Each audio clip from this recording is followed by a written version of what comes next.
The electric bill had been shut off twice in 3 months. Not the mortgage, not the car payment, not any of the larger things that come apart first when money stops working the way it's supposed to. The electric bill. $37 the first time, $62 the second. Both of them amounts she'd been meaning to cover and kept pushing to the bottom of the list because something else always climbed above them. The notices had been taped to her front door, white paper against the blue paint, and both times she'd stood on the porch in the morning holding them and felt a specific kind of shame that was less about the money and more about the gap between who she'd thought she was and who she apparently was now. By the end of this story, I'm also going to share something special with those of you who stick around to the end, something that can help you in your personal life. But first, let's get back to the kitchen table in her small rental house on the east side of Billings, Montana, was buried in paper on the night everything changed. November, the real kind. The kind that pressed against window glass from outside and found the gaps in old insulation and made the overhead light feel less like warmth and more like isolation. Claire sat beneath it with her reading glasses pushed up on her nose and a mug of tea she'd stopped drinking when it went cold an hour ago. She was 38 years old, and she looked at that night and a little more. Her dark hair was pulled back with an elastic band she'd found around a bunch of grocery store broccoli 3 days earlier and hadn't bothered to replace. She was still in her work clothes from the morning shift at the sandwich shop, the flat sneakers and the dark jeans, and the shirt with the faint smell of provolone that she never fully got out despite washing. Her apron was draped over the back of her chair. Her wrists ached from the bread slicer. On the legal pad in front of her were 2 columns. She did this every 2 weeks, had done it since the savings ran out 10 months after Warren died. Left column, what she owed. Right column, what she had. She added, subtracted, checked the math. The left column was longer than the right column by a distance that still caught her off guard, even now, even after 15 months of looking at exactly this. Outside the kitchen window the night was an ordinary Billings November night. The neighbor's motion light catching a cat crossing the yard, the distant sound of someone on the street having a conversation, the cold working at the window frame. She listened to these ordinary sounds for a while. Then she picked up her pencil and looked at the left column again. She took her glasses off and rubbed her eyes and looked at the time on the microwave clock. 11:47. The kids had been asleep since 9. Danny's light had gone off around 9:30, which meant he'd read for a while after official bedtime, which she allowed because he would have done it anyway, and she wasn't going to argue about reading. Lily's room had been quiet since the moment she'd closed her eyes. Lily slept the way she did everything else, fully and without reservation. Claire got up and stood at the kitchen window.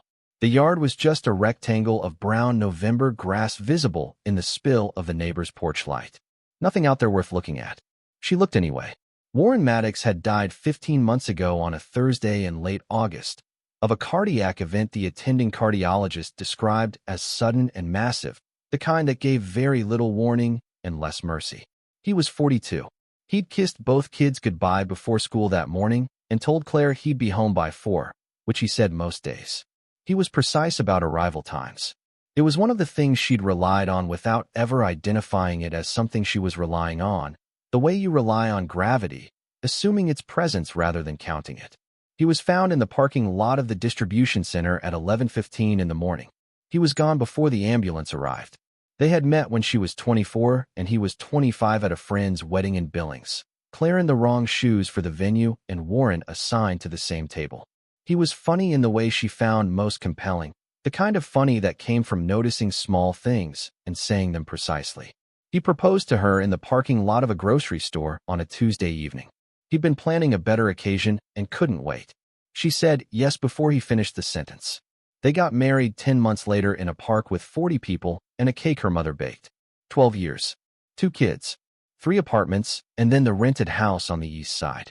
Warren worked his way from warehouse floor to shift supervisor at the distribution center.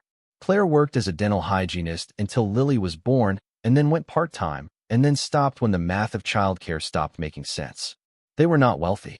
They were the kind of comfortable that required maintenance, that held together when the parts were all working. She had not been prepared, in the 15 months since, for how much of ordinary life still carried his signature. The way the pantry was organized, shelves by category, was Warren's system. The habit of checking the doors twice before bed was his. Danny's way of going still when he was thinking something through. That particular quality of calm consideration was so specifically Warren's that she sometimes had to look away from her son. Warren had kept a notebook in his car for lists, grocery runs, and things he needed to do and ideas he had. And she'd found it in the glove box when she cleaned out the truck before selling it. And she'd sat in the driver's seat for 20 minutes reading entries he'd written in the months before he died. Fix the porch step. Call Danny's teacher about the math thing. Anniversary dinner. Make a reservation somewhere nice this year. The last entry was dated 3 days before he died. It said, pick up Claire's prescription on the way home. She'd never picked up the prescription. She couldn't remember now what it had even been for. What she'd understood in the weeks after he died, as shock cleared enough to let information through, was that Warren had managed their finances in a way that worked while he was there to manage them and did not work at all once he was gone. This was an accusation, and she'd stopped herself from letting it become one. He was careful. He paid things on time. He knew every account, every balance, every due date. But he was the only one who knew, and when he stopped being able to know, the knowledge stopped existing. There was a credit card she hadn't been aware of, used during a period 2 years earlier when his hours were cut, and he'd covered the gap without telling her because he'd been almost to the point of paying it off, and it hadn't seemed worth the conversation. There were the payments on his truck, which she sold at a loss 7 weeks after the funeral because she couldn't carry the note. There was the business loan from a plan he'd had to start a mobile refrigeration repair company, a plan that had gotten as far as licensing and a used van before the van broke down in a way that made it cheaper to abandon than fix, and the plan had quietly stopped, but the loan had not. There were his medical bills from the 2 weeks between the event and the end, the cardiac unit, the specialist who'd had no answer for what was happening, the transfer to another hospital. The life insurance settlement looked significant on the check and disappeared in 5 months. There was also, inevitably, his mother. Eleanor Maddox lived in Missoula in a house that communicated money through restraint rather than display, the kind of taste that was its own form of claim. She was 72 and moved through the world with the settled composure of someone who had calibrated exactly what she deserved and had been largely receiving it for decades. She called Claire the week after the funeral, once the acute period had passed, and suggested in her careful way that the insurance settlement be used to cover the business loan, since some of the startup funds had come from the family. Claire paid it. She'd been exhausted and raw, and Eleanor had the particular quality of making every suggestion sound like the only reasonable thing a sensible person could do. When Claire learned from the probate attorney she'd finally hired that she'd been under no legal obligation to pay it, she felt a grief that was different from grief about Warren, harder in some ways, the grief of an undoable decision. Warren's older sister Patricia was 45 and had the confidence of someone who had rarely been wrong about anything she considered important and had never had to think directly about money. She was not unkind in ways you could point at specifically. She expressed concern in language that carried within it a structural assumption about capability and class, and Claire had spent 12 years learning to hear the assumption beneath the language. After Warren died, Patricia began appearing more often than she had when Warren was alive. Each visit left Claire feeling that she'd been gently and sincerely informed of her own inadequacy by someone who genuinely thought they were helping. The letter arrived on a Thursday evening, slipped through the mail slot with the coupon circular and the electric bill. From a law office in Helena. Hayes and Marsh, estate law. Claire almost said it with the junk mail, but the word estate caught her eye the way certain words do when you've been conditioned by months of paper that consistently carries bad news. She opened it at the kitchen counter. The letter explained that the office had been retained in connection with the estate of Warren Douglas Maddox, her late husband, and that a parcel of real property previously held in his name had not yet been transferred or settled. The property was described as approximately 43 acres in Beaverhead County, in the southwestern corner of the state. It had been deeded to Warren through the estate of his paternal grandfather, Ezra Lewis Maddox, who died in August of 1991. Warren had inherited the land at 19. The letter asked her to contact the office at her earliest convenience. She read it 3 times. Then she called the number at the bottom. Roger Hayes was a thorough man, the kind whose explanations tended to begin further back in time than you expected and included details you hadn't specifically requested. He told Claire that the property had been assessed at $38,000. The land consisted of dry grass, scrubland, a seasonal creek. a small farmhouse in poor condition. The property taxes were 3 years outstanding, being resolved through the estate process, but would become her responsibility after transfer. He paused, as if expecting a question. She asked whether there was anything else on the property. Structures. Other buildings. Hayes said there was a notation in the original deed about a storage structure. He sounded like a man reading from a document rather than describing something he understood. Concrete construction, he said. Built around 1962. East portion of the property. Partially below grade. He paused again. There's a note about a sealed access point. Claire wrote down the address of the property. She called Patricia the next morning. She wasn't sure why she bothered each time, except that informing Warren's family about his affairs had become reflexive, a courtesy she extended even when it cost her something, and she needed to hear Patricia's response out loud before she could calibrate against it properly. Patricia knew the land. She said so immediately, without any particular surprise. That land. She made it sound like a category of things she'd filed away years ago under matters not worth revisiting. Granddad's place. Warren and I went out there when we were teenagers to have a look. There's nothing there, Claire. Dry ground and a farmhouse that was falling apart 20 years ago. It's not worth the drive. Claire said she was thinking of going anyway. Patricia's pause had a texture to it. You drive 4 hours to look at $38,000 worth of scrubland. It belongs to me and my kids, Claire said. I'm just saying don't get your hopes up. And then, as she always did when she'd communicated her position and considered the matter finished, suit yourself. Eleanor was essentially the same conversation conducted at a lower temperature. She noted that Ezra had purchased the property during a period when, in her view, he was not making his most reliable decisions. She noted the family had discussed selling it multiple times over the decades without ever finding a buyer at any meaningful price. She expressed the hope that Claire would think practically about the cost of the drive relative to what was likely to be found. Claire thanked her and ended the call. She sat at the kitchen table that evening and looked at the address she'd written down. Warren had never mentioned this land in 12 years of marriage. Not once. She'd had no idea it existed. She thought about that for a while, and then she thought about the phone call with Hayes, about the words he'd read from the deed document in his neutral, administrative voice. Sealed access point. Below grade. Those words sat differently from the rest of the description. 43 acres of dry ground did not require a sealed access point. She told Danny and Lily at dinner that they were going on a trip Saturday. A piece of land that had belonged to their great-grandfather. Lily asked if there would be horses. Danny, who was 13 now and had developed an internal compass for when he was being told a partial truth, went quiet in the way he sometimes did and then asked, with his particular directness, "Why are we really going?" Claire looked at her son. He had Warren's coloring, the sandy hair, the quality of stillness when he was thinking something through. She sometimes had to work against the reflex to look at him and feel the loss too directly. "Because it's ours," she said, "and I want to know what we have." They left before 6 on Saturday. The drive south on the interstate, and then down through the Yellowstone Valley into the open country of the Southwest ran through a morning that was gray at first, and then cleared as they gained elevation. The mountains came into view south of Livingston, the Absarokas white-capped and close, and then the land opened further as they turned toward the Madison Valley, the sky growing in every direction the way it did in this part of the state, the dome of it so wide it seemed to lower the horizon. Lily slept for the first hour with her jacket bunched against the door as a pillow.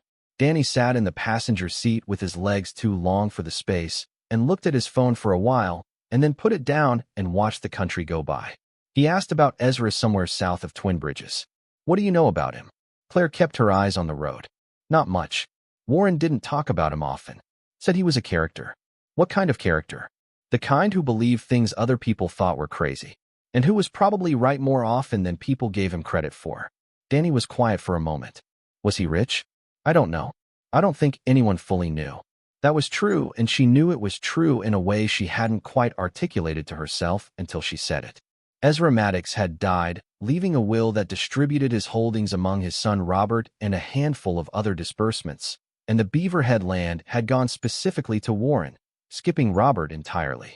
Nobody in the family had ever offered an explanation for that which satisfied Claire as complete. Eleanor had called Ezra's later years his less reliable period. Patricia had called the land nothing. Both of those characterizations required that Ezra had simply been confused, or sentimental, or both. Claire was no longer certain that was the most accurate interpretation. Warren had kept the gas in their car above the halfway mark always. She'd asked him about it once, early in their marriage, why he was so consistent about it. He'd said his grandfather had told him that a man who lets his tank run dry is a man who doesn't plan ahead. He'd said it matter-of-factly, as though it were obvious wisdom from an obvious source. She hadn't pressed for more about Ezra then. She wished now that she had. She thought also about what Warren had said the one time she'd asked about the property directly, 3 years into their marriage, when they were going through his paperwork to fill out a mortgage application for an apartment they'd ultimately not been approved for. She'd found the deed. He'd looked at it and said it was his grandfather's land, a piece of ground in the southwest, worthless but ours, and put it back in the folder. She'd let it go because they had other things to think about. That was the only conversation they'd ever had about the Beaverhead property. She'd never thought about it again until Hayes's letter arrived, and now she could not stop thinking about it, about that phrase Warren had used without emphasis or explanation. Worthless, but ours. The town of Billings sat in the broad valley of the Beaverhead River with the mountains pressing in from 3 directions, a quiet place of maybe 4,000 people that had the quality of a town comfortable with its own scale and not planning to change it. They stopped for gas and used the diner on Main Street for breakfast because it was past 9 and Lily had woken with the particular urgency she brought to hunger. The waitress brought coffee without being asked and called Lily sweetheart and produced a hot chocolate that Lily accepted with the solemnity she brought to all forms of chocolate.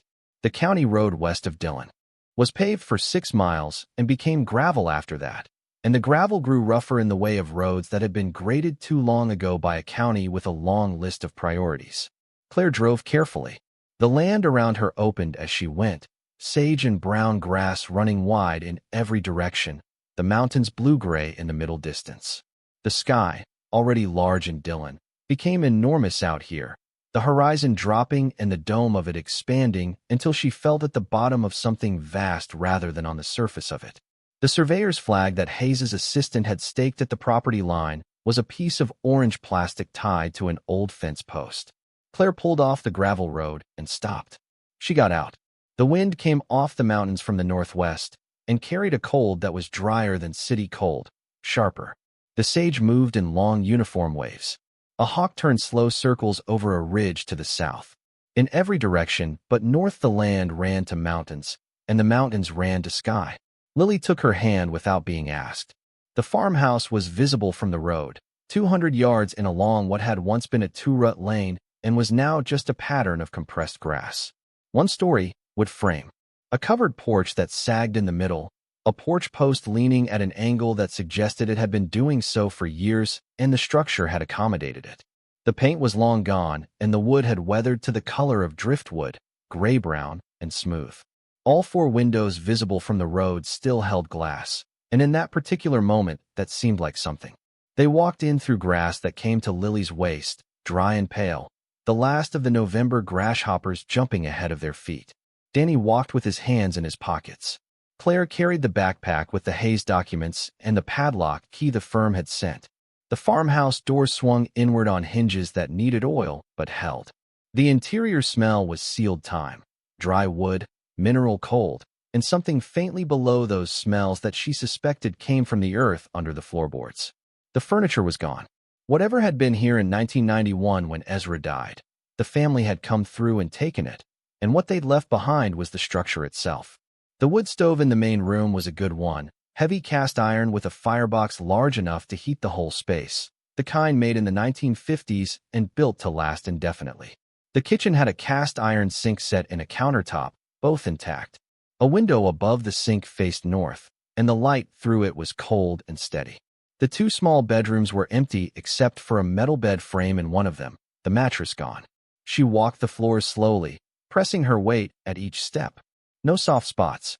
The boards were old-growth pine, 2 inches thick, the kind of material that didn't exist in new construction and would not rot in her lifetime if kept dry. She knocked on the walls in several places. Plaster over wood lath, cracked at the corners, intact at the center.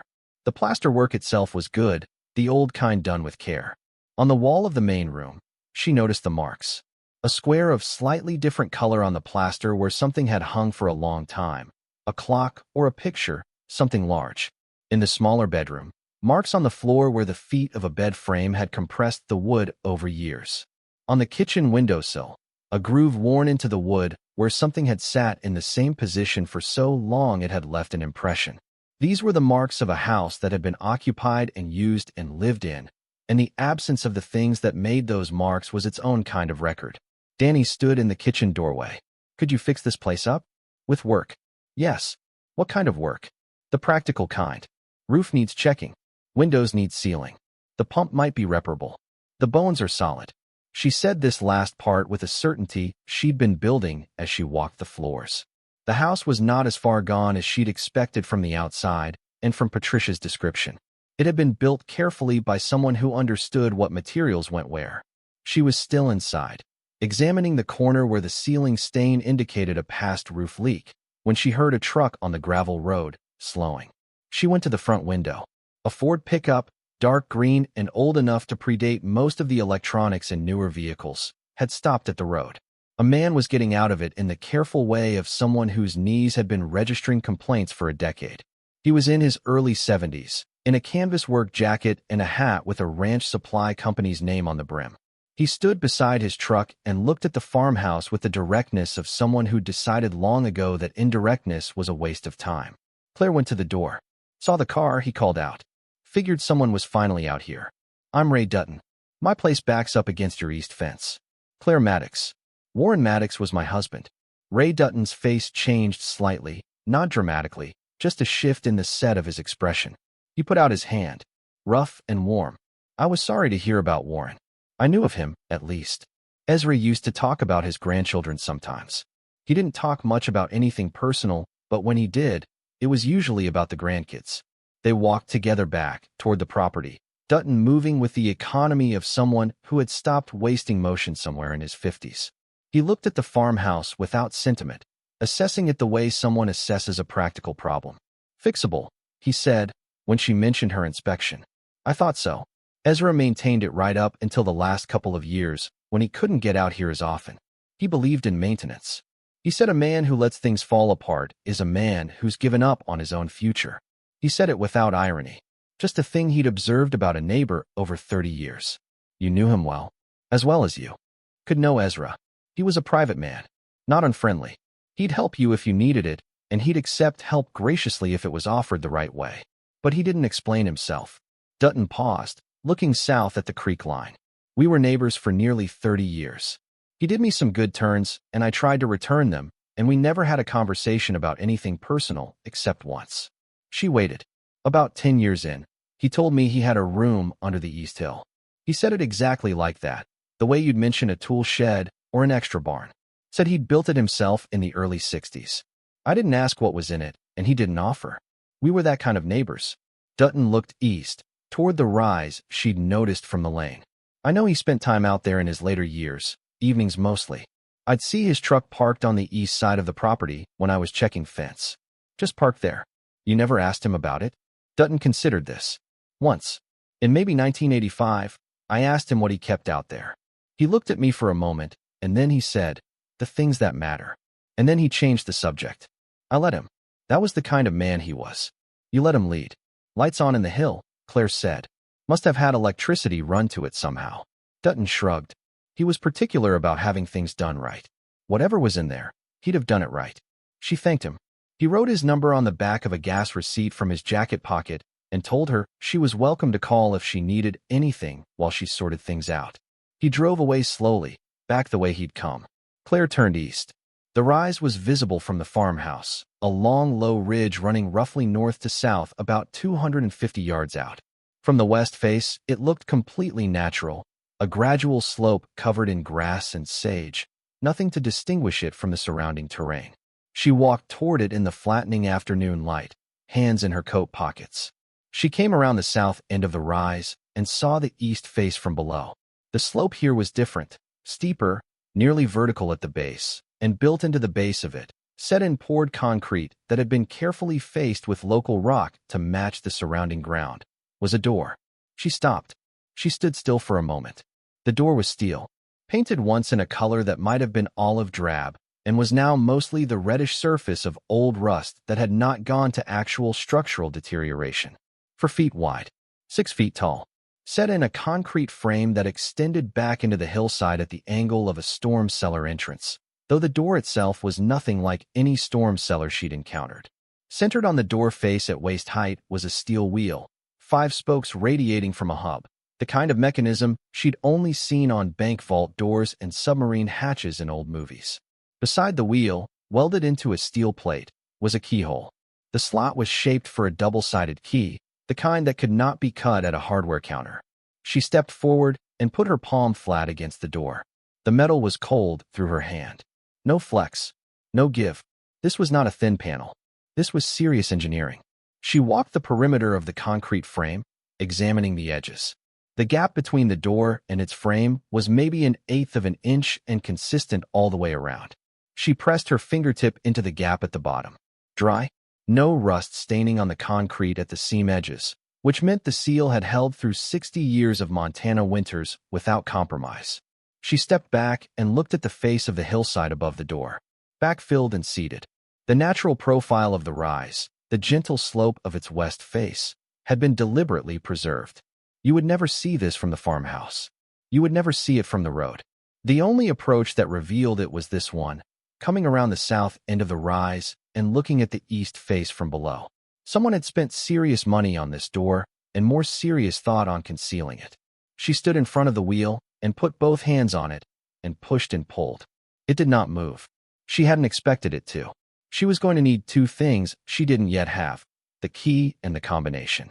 But she knew, standing there with the cold coming down off the mountains and the light going sideways and her son calling to her from near the creek where he'd found Lily, that Hayes had mentioned an envelope. A personal effects envelope. Warren's name on the front. She went back to the car. That night at the motel in Dillon, after the kids were asleep, she called Hayes at his cell number. He answered, surprised. She asked him one question, whether there had been any personal effects related to the Montana property in his firm's records, anything that had come with the deed when Warren inherited it. Hayes said he'd check. He called back at 7:45 the following morning. There is something, he said. He sounded careful, like a man recounting something he'd already decided was unusual. It's an envelope that accompanied the deed transfer from Ezra's estate in 1993. Sealed. Warren's name on the front. Noted in our records as to be held until requested. He paused. Warren never came to collect it. 30 years, Claire said. 30 years, Hayes confirmed. His office was in Helena, 110 miles north. She thought about the gas she'd use. She thought about the $900 in her checking account. She thought about the steel wheel and the sealed edge and Ray Dutton's words. Lights on in the hill. I'll come get it, she said. She left the kids at the motel with Danny nominally in charge, a list of emergency numbers, the room television remote, and firm instructions about not leaving until she was back. The drive north on the interstate took 2 hours, the landscape shifting from the southwest mountains to the broader plains of the capital region. Hayes's office was in a brick building on a side street off the pedestrian mall, the kind of office that smelled of paper and accumulated time, the air in it still in the way of places where things were kept rather than used. Hayes was a compact man in his late 60s with reading glasses pushed up on his forehead. He moved slowly through problems because most problems that presented themselves as urgent were not. He shook her hand and led her to a small conference room and placed a manila envelope on the table between them. The envelope was yellowed at the edges. The seal was intact. On the front, in large, deliberate handwriting from a man who had learned to write before the era of disposable pens. For Warren. From your grandfather. Open when you need it most. Hayes said he'd be in his office and left her alone with it. She looked at the envelope for a moment. Warren had been 19 when he inherited this land. 19 when this envelope had been placed in a law firm's file room in Helena, and he had never driven out here to collect it. She tried to understand that. At 19, perhaps 43 acres of scrubland in Beaverhead County had not seemed worth a trip. Before we find out what happened next in the story, I want to take a brief moment to speak directly to anyone watching who might be going through their own sudden, overwhelming transition. If you are navigating a bitter divorce, the loss of a spouse, or a financial shock, you know the hardest part isn't just the money. It's not knowing what to do first. That is exactly why we created the Phoenix Blueprint. It is a practical, step-by-step guide for starting over. It doesn't have fluffy affirmations or vision boards. It is a tactical survival manual. It gives you the exact checklist for the first 48 hours, including the one rule you must follow. Do not make any decision you cannot reverse. It includes the Found Money worksheet, showing you exactly how to check state databases because 1 in 7 Americans actually has unclaimed money waiting for them right now.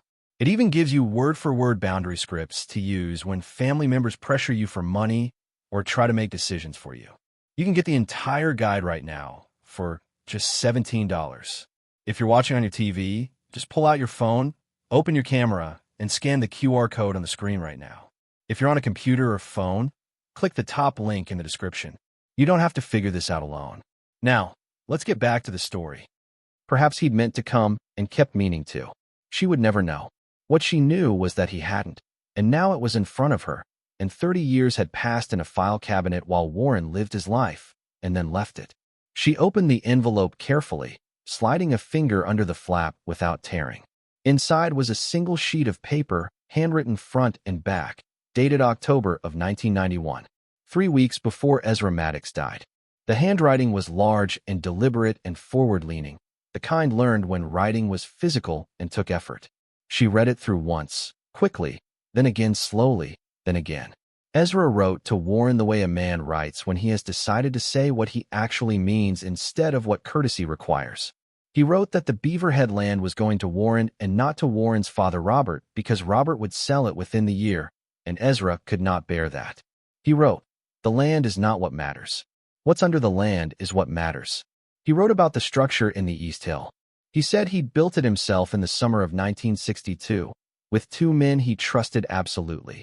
Men he'd paid well enough that they had moved to Oregon afterward and had never looked back. He'd built it because he'd understood, in 1959, that what he'd accumulated could be taken from him faster than he'd accumulated it if the people who wanted it knew where to look. He wrote, "I put into that room everything I considered real, everything the accountants and the lawyers and the government never knew about. I am not proud of all of it, and I am not ashamed of it. A man decides what belongs to him, and what he owes, and what he keeps. Most of what's in that room is honest. The part that isn't is at least old enough that the people it might have inconvenienced are long dead, and what I kept from them I kept for reasons I could defend." He wrote about what he had put there, not in full inventory, not in amounts, but in categories, the language of a man who was gesturing at the scale of something rather than describing it precisely. He wrote, "Metals that hold their value when paper doesn't. Documents that don't expire. Objects that outlast their owners." He wrote, "I always believed that beauty should be held in private where a person can live with it, not behind glass where they can only look." Claire's hands were not entirely steady. He wrote, "Your grandmother Marta wanted me to give it all away before I died. I told her I'd think about it. I thought about it for 20 years and couldn't settle on who deserved it or who would use it well. I still don't know. I'm leaving that question to you. I hope you're better at answering it than I was." He wrote about the key. "A double-sided brass key," he said, with a Maddox stamp on the head. "Look in the envelope." She'd missed it in her first examination. At the bottom, small enough to have settled in the corner. A brass key, unusual in shape, double-toothed, the head formed in a diamond stamped with the letter M. He wrote the combination in the clear, methodical way of a man who had thought about how to communicate it securely without writing it as a sequence of obvious numbers. The wheel on the door had 5 positions. Each position required a 4-digit sequence turned into place. The combination was built from dates: the year he and Marta had married, followed by the year Warren's father Robert was born, followed by the year Ezra had purchased the Beaverhead land, reversed. He wrote, "You are the only person outside of God and those 2 men in Oregon who knows both the key and the combination now. Do not write this down. Do not tell anyone, not yet, not until you understand what you have." The final paragraph was short. He wrote, "I am sorry I did not show you this myself. I always thought I had more time. I always thought I had more time. What's in that room should see the light eventually.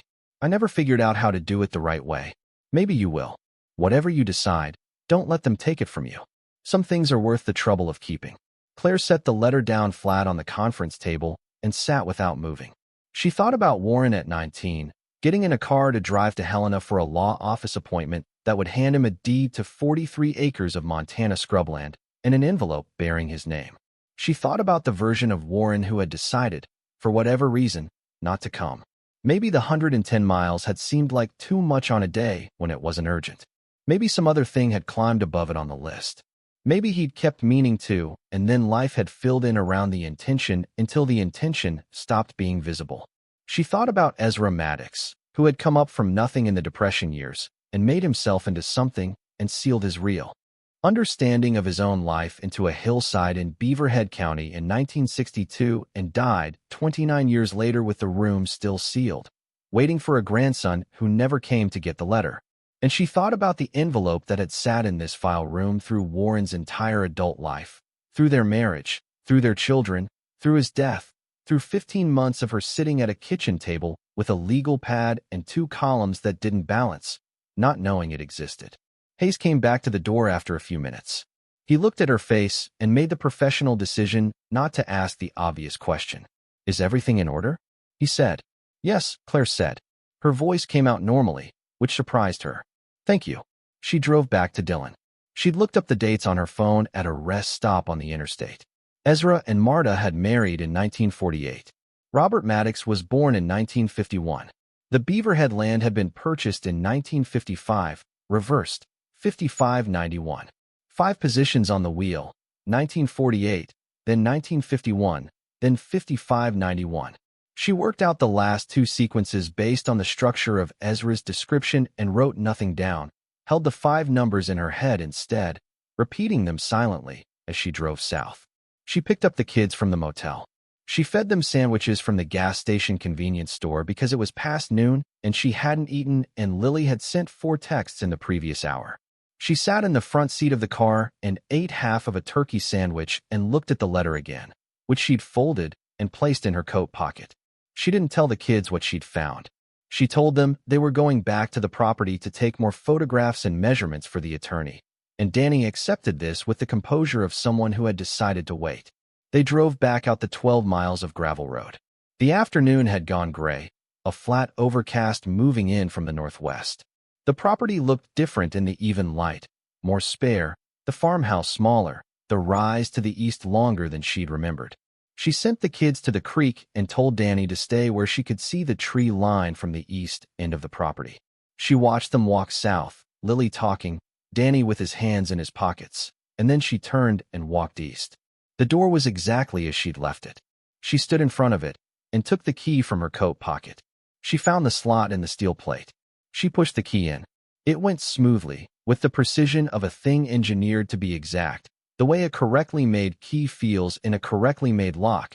No resistance, no wrong direction pressure, just the sensation of things aligning the way they were intended to align. She felt its seat in the mechanism with a small definitive click that was very quiet and very certain. She put both hands on the wheel. The first turn was slow.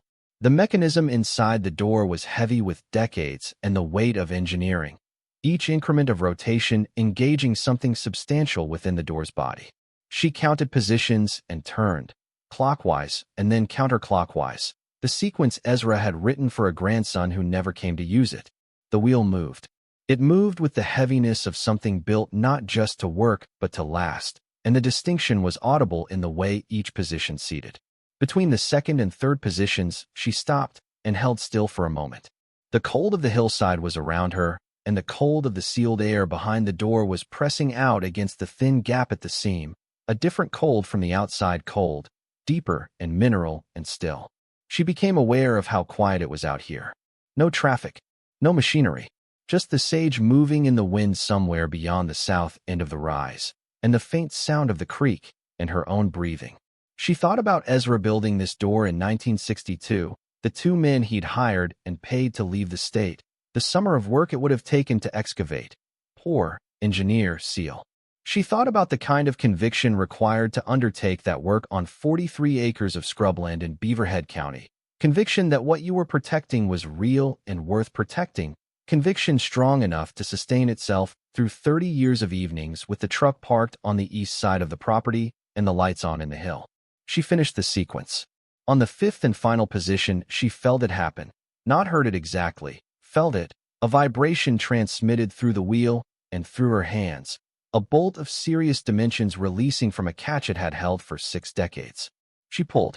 The door swung outward on its hinges in a slow arc, heavy, perfectly balanced, the kind of balance that requires real engineering, the full weight of it controlled by a counterweight mechanism inside the frame that she couldn't see but felt in the way the door moved, neither too fast nor too resistant. The smell that came out of the dark beyond the threshold was something she would not be able to describe with precision to anyone who hadn't been there to experience it. Not decay, not damp, a mineral stillness, sealed concrete and controlled air, dry and deep, and beneath that something faintly metallic and cool, the particular smell of a room that had not breathed in a very long time. She took out her phone and turned on the flashlight. The stairs went down. Concrete, poured with the same quality as the frame and the threshold, solid and level and true. She counted 15 steps to a landing below. At the landing, the beam of her phone swept out and caught the edge of what lay beyond it, and she stopped breathing. Even from the top of the stairs, she could see that the room below was much larger than the hillside above could have suggested. The ceiling was higher than any basement she'd ever been in. The walls extended into shadow beyond the reach of her light. And on the walls, on the floor, on structures she could not yet fully distinguish from the top of the stairs, were things. Many things. Ordered, deliberate, arranged with the care of someone who had thought carefully about what they were placing and where, and had returned to the arrangement repeatedly over years. From the south, carried across the November air, she could hear Lily's voice, telling Danny something with her characteristic urgency about whatever had caught her attention at the creek. The ordinary world going on at its ordinary pace, in the ordinary light of an afternoon that was $38,000 worth of nothing.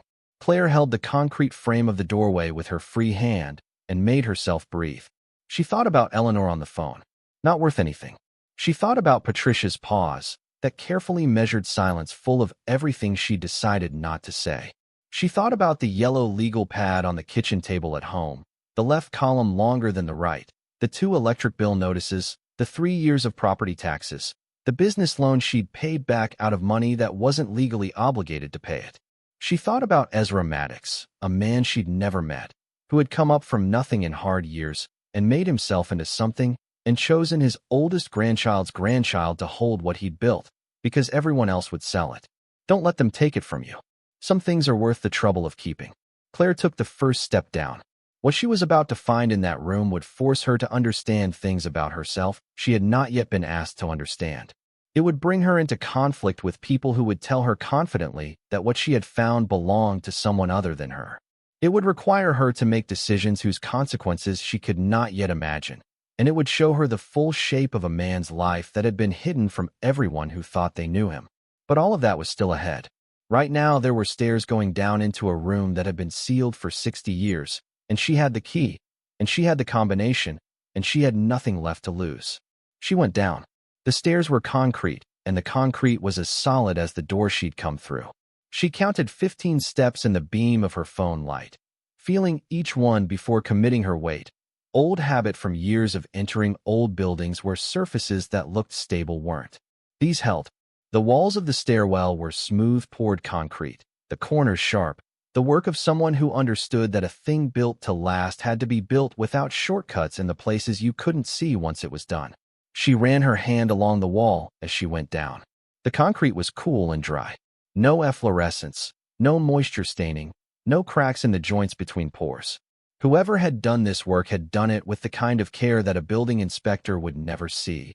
Deep in a hillside on 43 acres of land that no official would have visited after the original construction permit was filed. The care was there anyway, because the person who ordered it had decided that the standard was the standard regardless of whether anyone was watching. The landing at the bottom was 6 feet square.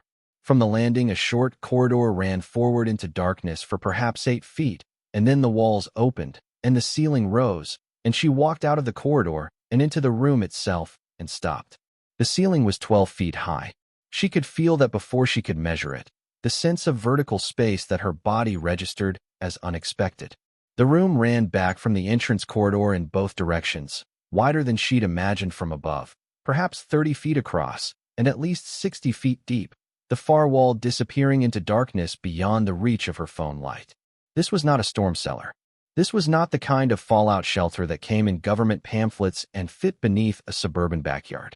This room had been built with a clear understanding of what it needed to contain, and with generosity around that understanding, the proportions of a space designed by someone who knew he was making a permanent decision. She swept her phone light in a slow arc from left to right. The walls were lined with commercial-grade metal shelving, the heavy-duty kind used in industrial storage, the uprights bolted to the concrete floor and the ceiling both. On the shelving, in columns running from floor to the top shelf, wooden crates, uniform in dimension, built of hardwood, each one sitting flat and level. Between the shelving columns, at the east wall, a rack system she couldn't fully make out yet, something with glass.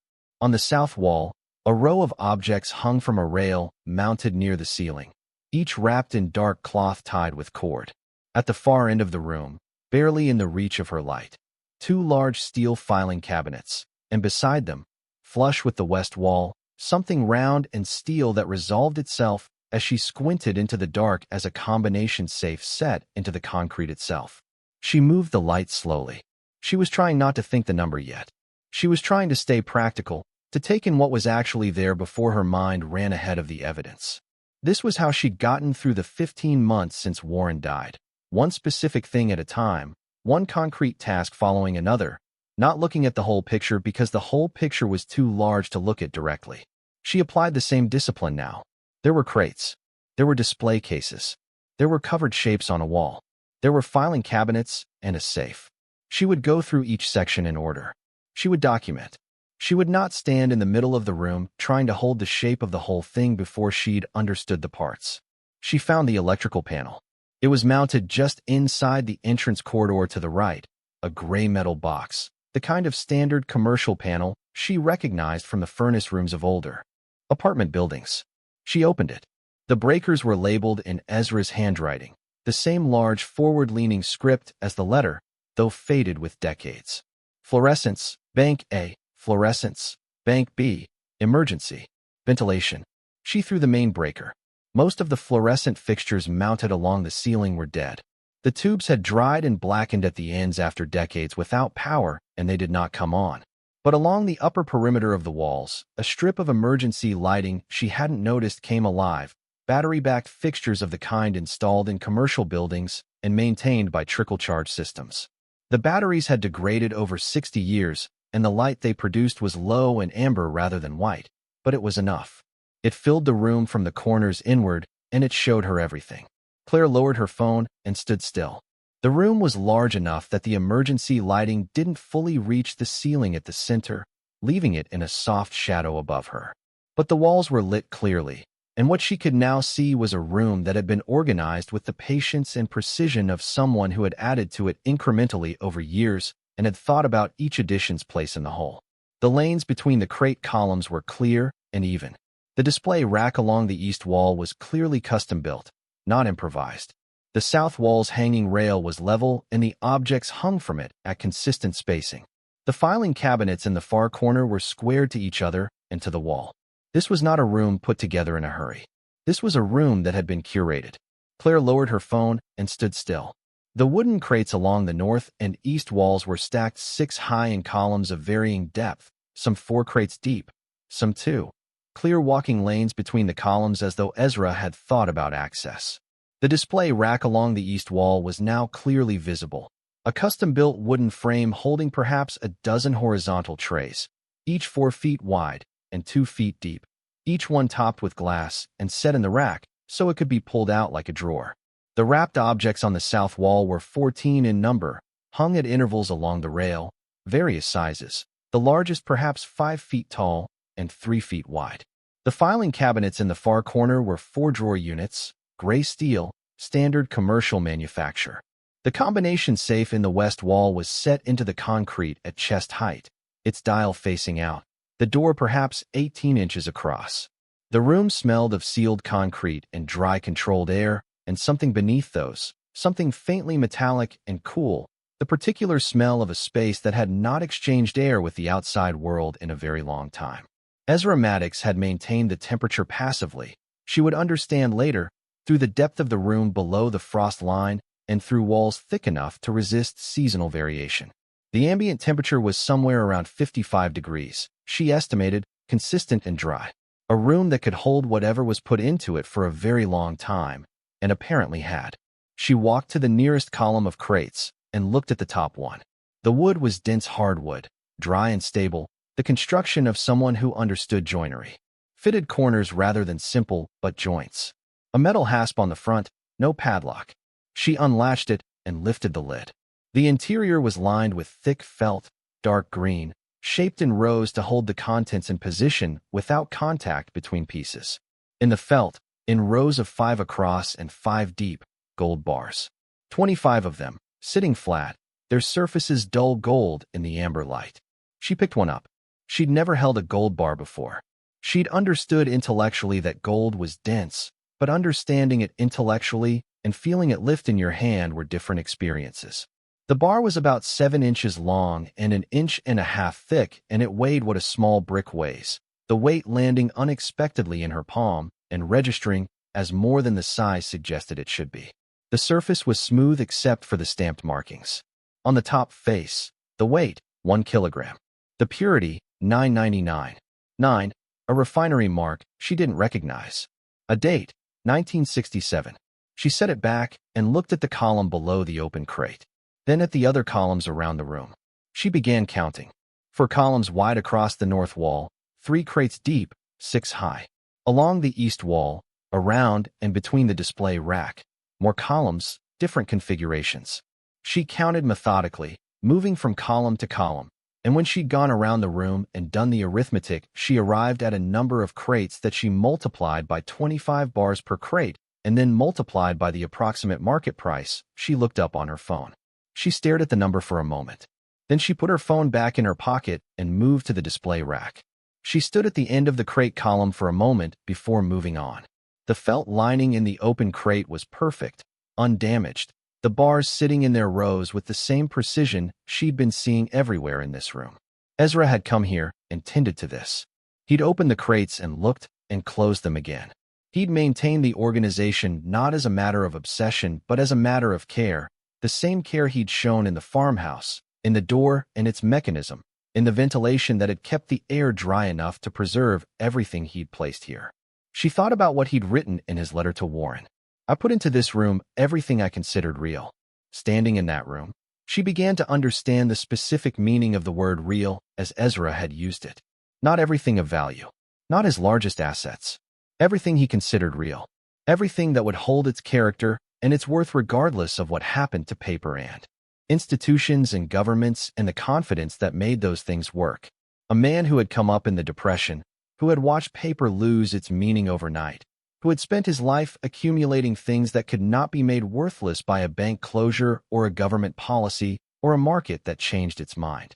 Gold, coins, art made by human hands, documents whose value was written into their physical form. He had decided that the real world was made of certain things, and the rest was approximation. She moved to the display rack. The trays pulled out smoothly on their tracks, engineered to slide without effort. In the first tray, under the glass, laid in individual fitted recesses lined with dark velvet, gold coins. Each coin in its own shaped hollow, face up. Each hollow accompanied by a small label card in Ezra's handwriting.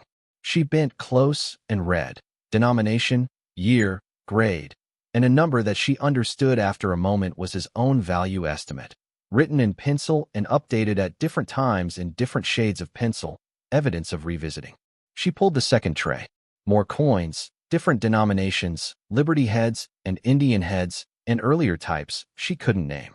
The third tray held larger coins, the $20 gold pieces, double eagles, and near the end of the tray one coin sitting in a slightly larger and more carefully padded recess than its neighbors.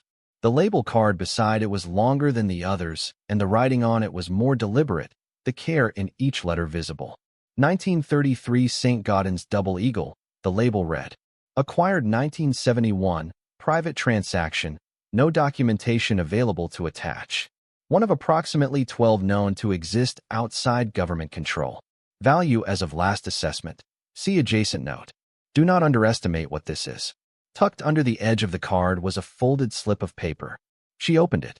It was dated 1989, 2 years before Ezra died, and it contained a figure written in Ezra's handwriting with 3 exclamation points beside it, which was the only evidence of emotion she'd seen from him in any document. She didn't know, standing there, if that figure was current.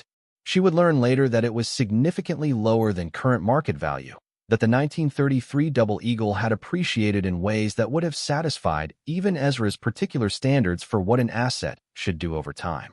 She slid the tray back carefully. She walked to the south wall. The wrapped shapes hung from the ceiling rail at intervals. The wrappings were waxed canvas, the material used to protect equipment and outdoor storage, tied with natural fiber cord rather than taped, which meant they could be opened and reclosed without damage to either the covering or the contents. Ezra had come here in the evenings. He'd opened these, she understood, and looked at them, and then covered them again. The ritual of a man for whom this room was less a hiding place and more a private world. She untied the nearest one at the left end of the row and folded the canvas back slowly. The canvas behind it was old, the surface slightly darkened at the edges with age, the paint surface itself intact and clean in the controlled climate of the room. Oil on canvas. The canvas stretched on a wooden frame with hand-cut stretcher bars. The image was a western scene. Horsemen at the edge of a river at dusk, the water catching the last of a sun already below a ridge, the light amber and precise in the way of someone who painted light because they understood it rather than because they'd been told it was worth painting. In the lower right corner, small and economical, a signature she'd seen before on a school trip to the art museum in Billings, in the wing with the Western American collection. Frederick Remington. She stood in front of it for a moment. Then she set the canvas cover back and moved to the next one. A larger painting, the canvas wider than she was tall. A buffalo hunt, the animals running left to right across the bottom third of the frame, the horsemen among them, the prairie grass going flat under the movement, the sky above enormous and specific in the way of someone who had lived under that sky and painted it from memory rather than imagination. In the lower right, Charles M. Russell. She covered it and moved to the third. This one was smaller. A portrait. A woman in a dark dress against a background of near black, the face in 3/4 view, the brushwork in the fabric of the dress loose and assured in the way of absolute technical confidence. The light on the face came from a source outside the frame, and it fell with the precision of a painter who understood light as structure rather than effect. She turned the canvas slightly in the amber glow of the emergency lighting and looked at the signature in the lower left corner. John Singer Sargent. She set the covering back. She didn't unwrap the fourth. She stood in the middle of the room and looked at the row of covered shapes still remaining on the rail. 14 total. She'd seen 3. She thought about the other 11 and about what Ezra had written. Objects that outlast their owners. Beauty that should be held in private where a person can live with it. She walked to the filing cabinets in the far corner. The drawers were not locked. The top drawer of the left cabinet held hanging files, each file labeled in Ezra's handwriting. Assay records, acquisition documentation, valuation estimates, annual, insurance correspondence, discontinued 1974. She pulled the insurance file and read the first page. It was a letter from Ezra to an insurance company, dated 1974, canceling a policy on certain personal property. The reason given was that the property was being placed in secure long-term storage and would not require insurance going forward. The insurance company had responded with a standard acknowledgement. Whatever Ezra had paid to insure the contents of this room, he'd stopped paying it in 1974 and, evidently, decided the security of the room itself was sufficient. She put the insurance file back and pulled the acquisition documentation file. It was thick, organized chronologically, the earliest entries from the late 1950s and the latest from 1989. Each entry described an item acquired, a date, a description, a price paid, and in most cases a note about the seller and the circumstances. Reading through the first dozen entries, she could see that Ezra had been a careful buyer who understood what he was purchasing and had purchased it at prices reflecting that knowledge. He hadn't been reckless. He hadn't been impulsive. He'd bought over 30 years with the patience of someone who had decided that the relevant timeline was not the next 5 years, but the next several generations. She put the file back. She opened the middle drawer. More files. Bearer bond certificates in plastic sleeves, grouped by issuer and denomination. She pulled one sleeve out and counted the certificates inside. 20 of them, each for a face value she had to look at twice. She put it back and did not count the other sleeves. There were at least a dozen sleeves in the drawer. She closed it. She found Ezra's ledger in the bottom drawer of the right cabinet. A cloth-bound ledger, the cover worn at the corners, the pages dense with columns of handwritten figures in pencil and ink, different media at different times across what appeared to be 30-plus years of entries. The earliest entries were dated 1959. The handwriting in those first pages was smaller and faster than the deliberate script of the letter he'd written to Warren in 1991, the writing of a younger man moving quickly through a thought. The later entries were slower, more considered, the hand of someone who had time and took it. She turned to the last page with writing on it. The date at the top was May of 1991, for months before Ezra died. The entries on that page were shorter than the earlier ones, just a few final acquisitions and adjustments, and at the bottom of the last column was a total figure. He'd written it in ink and then circled it twice, which was the only formal emphasis in the entire ledger. She looked at that figure for a long time. Then she sat down on the concrete floor of the room, in the amber light, with her back against the filing cabinet and her hands flat on the floor beside her. The figure in the ledger was Ezra's own valuation, in 1991 dollars, of what he'd assembled here over 30 years. It was large enough that when she converted it to current values using the rough multipliers she knew for gold and art and bonds, the result was a number she had no personal frame for. It was not a number that had ever appeared in her life before. It had no relationship to the left column on her legal pad or the electric bill notices or the $900 in her checking account or any other number that had constituted her reality for the past 15 months or the 12 years before that. She sat on the floor for a few minutes and breathed. Then she stood up, because her children were at the creek. She closed the ledger and put it back exactly where she'd found it, and walked to the stairs and went up into the November afternoon.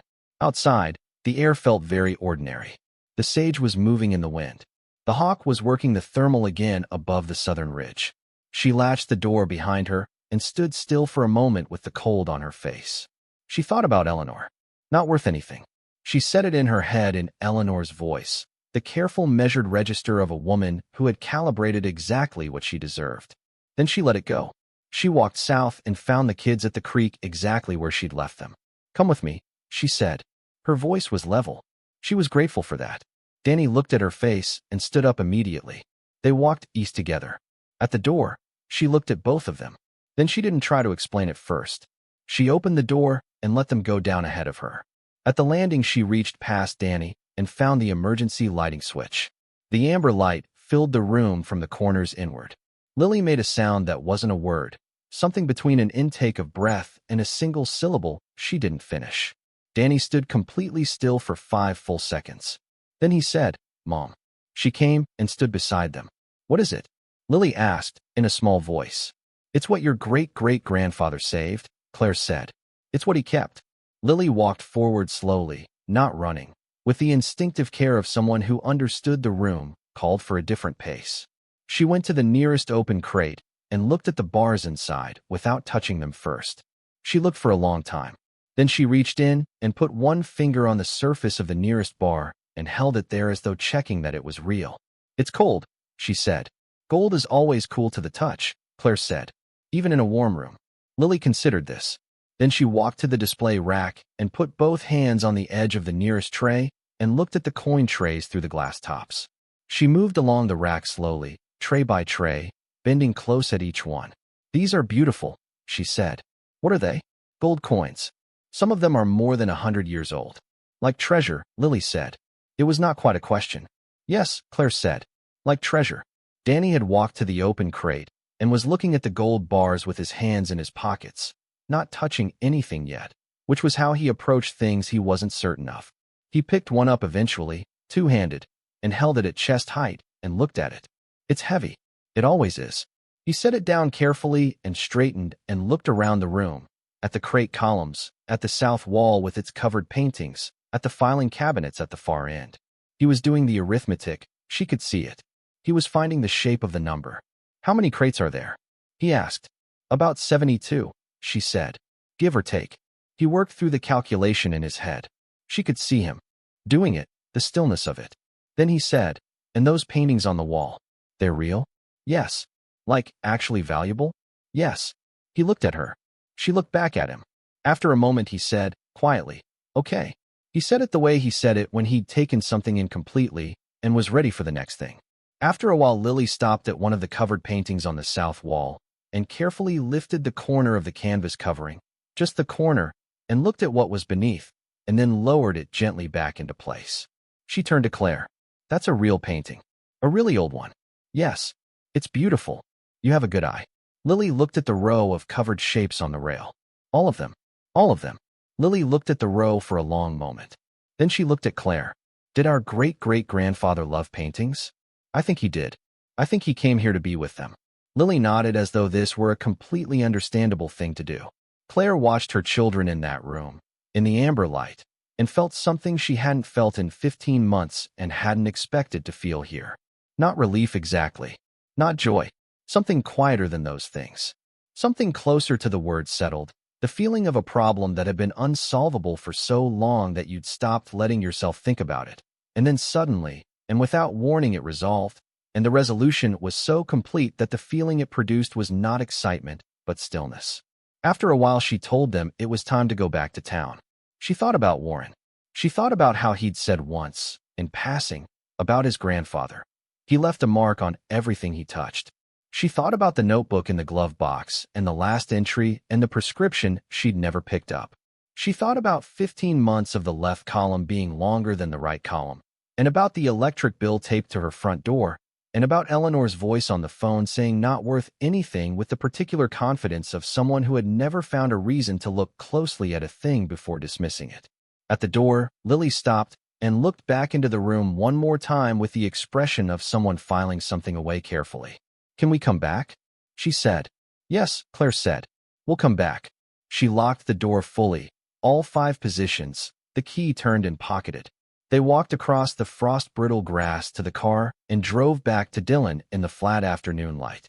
In the car, after 10 minutes of quiet, Lily said, "Are we going to be okay now?" Claire kept her eyes on the road. "Yes," she said.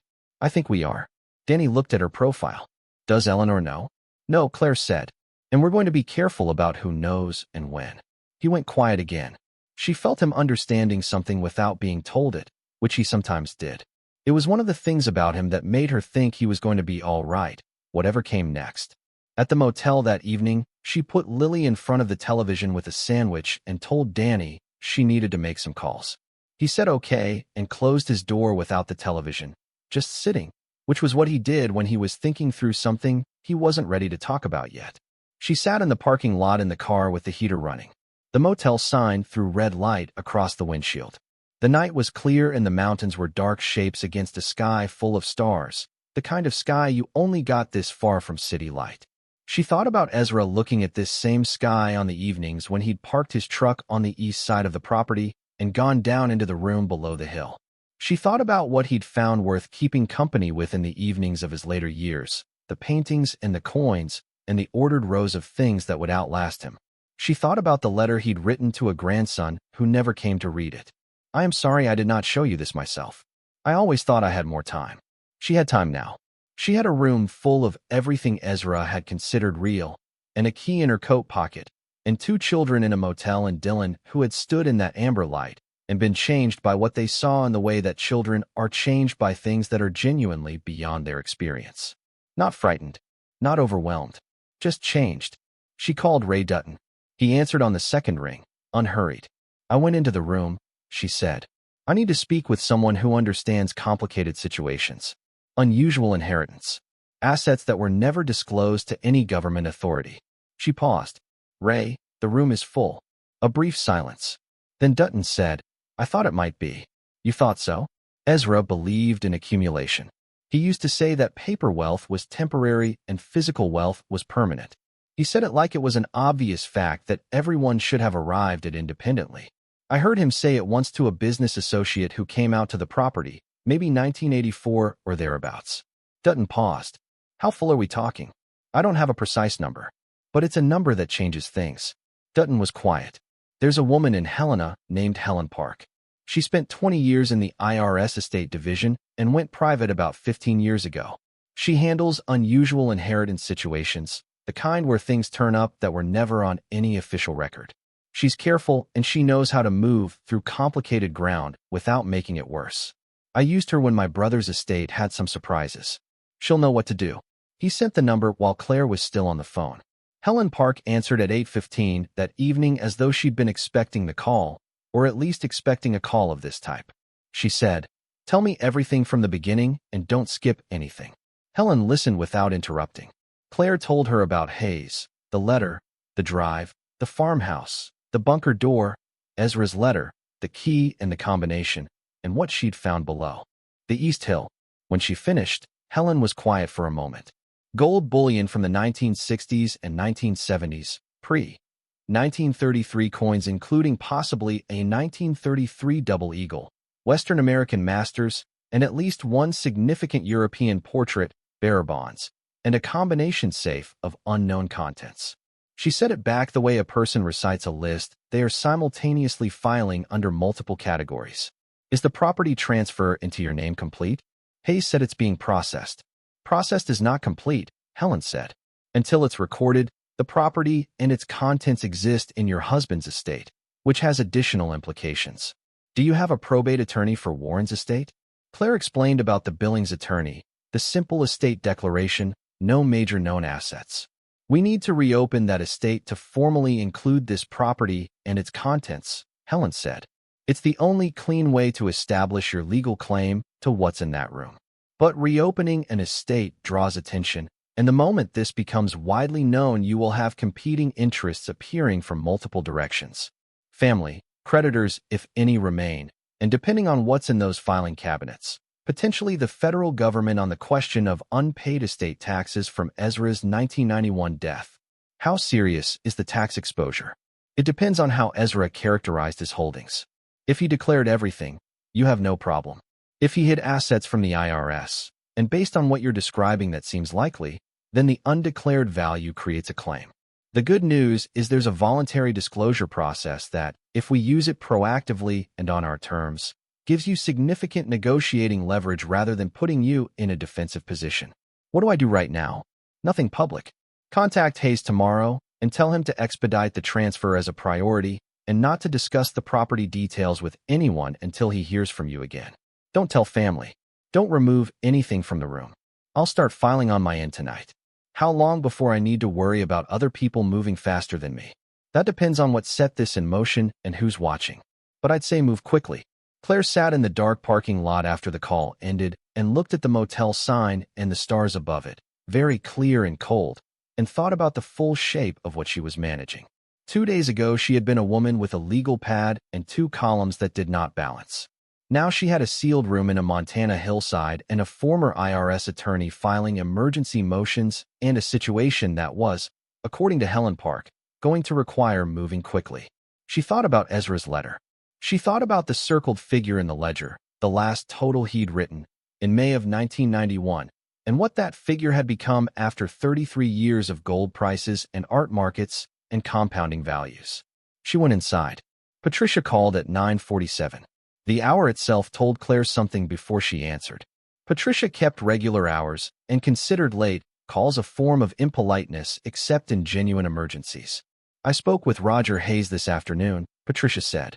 His voice carried the register she used when she'd already settled something in her mind and was now in the administrative phase of communicating it. He mentioned you've been out to the Beaverhead property. I have, Claire said, and it's worth looking at. The farmhouse is in better shape than I expected. Patricia took a breath, just audible enough to be heard. Claire, I want to say something clearly. The family has had feelings about that property for a long time. There was always a sense that Ezra's decision to leave it directly to Warren, bypassing Robert, was not fully considered. Now that it's moving through Warren's estate, Mother feels it's appropriate for the family to have some input in what happens to it. It belongs to me and my children, Claire said. That's what Warren's will establishes. Of course. But there are family dimensions to this. Tell me specifically what you mean. Mother would like to be consulted on any significant decisions about the property. She has a connection to Ezra's legacy. She feels it's the right thing. Claire looked at the ceiling of the motel room. She thought about Eleanor on the phone 2 weeks earlier. Not worth anything. She thought about the word legacy now, and who in the Maddox family had ever driven 12 miles of gravel road to look at Ezra's land, and what that word was being asked to carry now that the circumstances had apparently shifted. I'll make sure everything is handled through the appropriate legal process, Claire said. I'll speak with Hayes in the morning. After the call, she lay in the dark for a long time. She was not angry, which surprised her. She felt, instead, a kind of clarity that had not been available to her before this week. Eleanor had called this land nothing. Patricia had told her not to get her hopes up. And now, before anything had even been publicly confirmed, before any number had been put on paper, they were calling to discuss family considerations and legacy. The thing about the word legacy was that it was doing a great deal of work in Patricia's sentence. It was being asked to carry the weight of a claim that didn't exist in any legal document.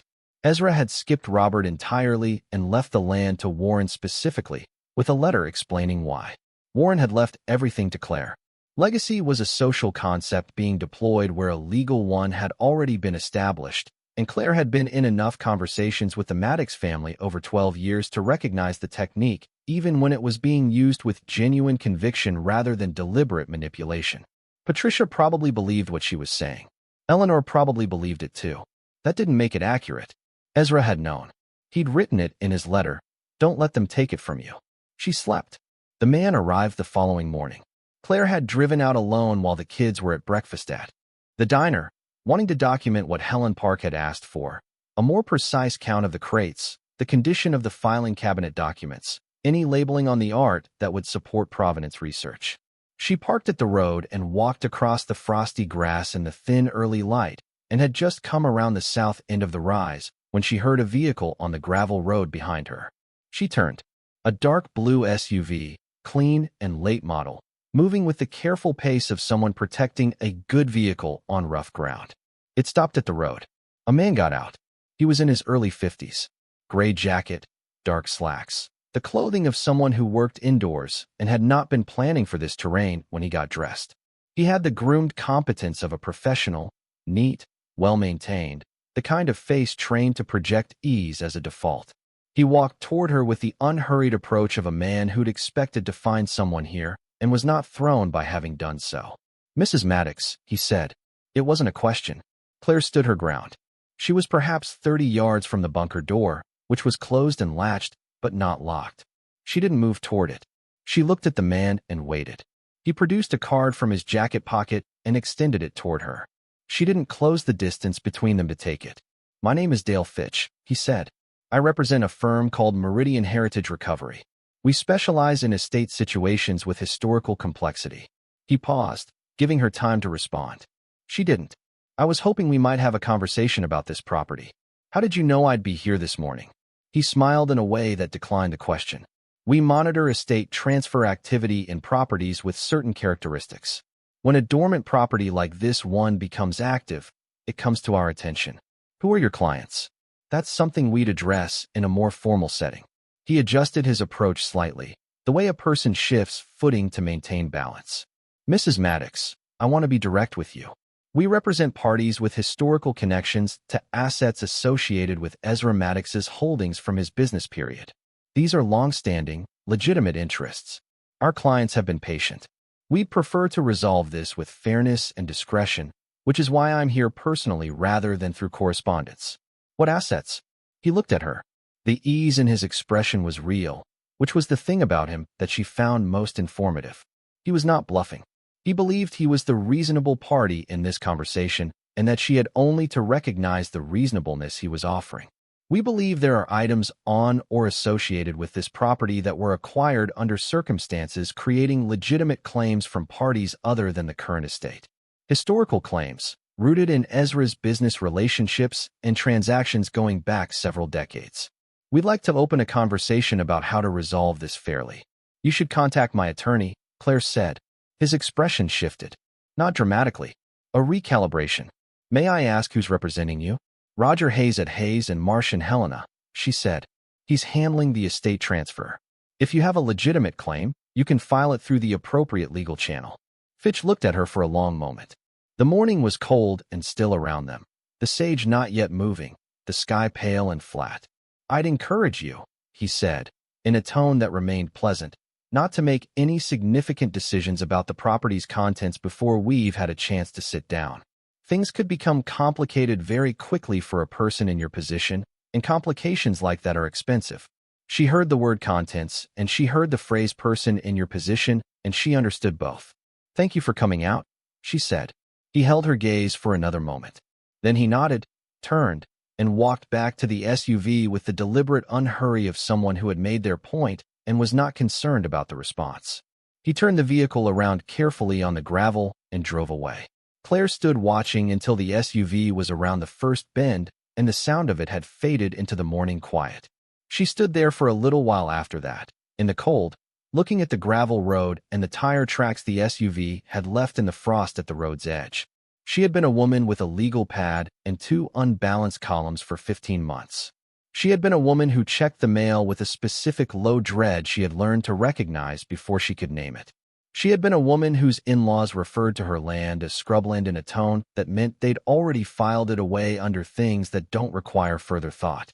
Dale Fitch had driven 12 miles of rough gravel road on a cold November morning in the wrong clothes and known her name before she said it. That was information. She walked to the bunker door and checked the lock. All 5 positions, the key in her coat pocket. She stood with her hand on the steel wheel for a moment, feeling the cold of it through her palm. The same cold she'd felt the first time she'd put her hands on it 2 days ago. Then she went to the car. She called Helen Park from the driver's seat. A man named Dale Fitch from a firm called Meridian Heritage Recovery was just at the property, she said. He mentioned historical claims on assets connected to Ezra's holdings. He knew I was here. He used the word contents. Helen's response came after a pause shorter than the information warranted, which told Claire that Helen had been expecting something like this, or something close to it, as a possibility worth preparing for. I know Meridian, she said. They're not criminals. They're a legitimate recovery firm that works on contingency for clients with tenuous historical claims, taking a percentage of whatever they can extract through settlement pressure. The fact that they're already on site means someone with real resources has been monitoring this property and waiting for exactly this moment. How did they know? What do we do? I'm filing the emergency transfer motion today, Helen said. I'm also reaching out to the voluntary disclosure program proactively, because doing that ourselves rather than having someone else raise the tax issue first is the difference between negotiating from strength and negotiating from a corner. And you need a certified appraiser at that property within the week. Formal professional documentation of everything in that room is the only protection against claims that the contents belong to someone else. She paused. Let me be specific about why the appraiser matters. Once everything is professionally documented, cataloged, and valued on record, it becomes very difficult for anyone to claim that items are missing or that the inventory was different from what was found. Meridian's approach is typically to create uncertainty about what's there and who has authority over it, and then offer to resolve that uncertainty in exchange for a percentage. Documentation removes that leverage. What do they want exactly? Claire asked. They want a settlement. A percentage of the total value in exchange for withdrawing whatever claim they're going to file. The claim itself is probably weak. Historical business claims connected to an estate 60 years old are hard to establish. But pursuing it through the courts would cost you time and money you may not have, and they know that. Their entire model depends on the other party wanting to avoid a long fight. Helen's voice was steady and precise, the voice of someone who had seen this pattern many times. The best thing you can do is make it clear from the very beginning that you're not going to take the easy settlement, that you have legal representation, that you're filing proactively, and that you're prepared to go the distance. How much time do I have before they try to do something? Days, Helen said. If Meridian is already there, maybe less. They don't move slowly when they think there's something worth moving quickly for. And based on what you're describing, there is. Claire looked at the farmhouse, small and weathered in the flat morning light. She looked at the rise beyond it, and the east face she knew was there even though it was invisible from this angle. She thought about Dale Fitch and his smooth confidence and the word contents said in the tone of a man who'd come knowing what he was looking for and was not yet convinced he was going to have trouble getting it. She thought about Eleanor calling this land nothing.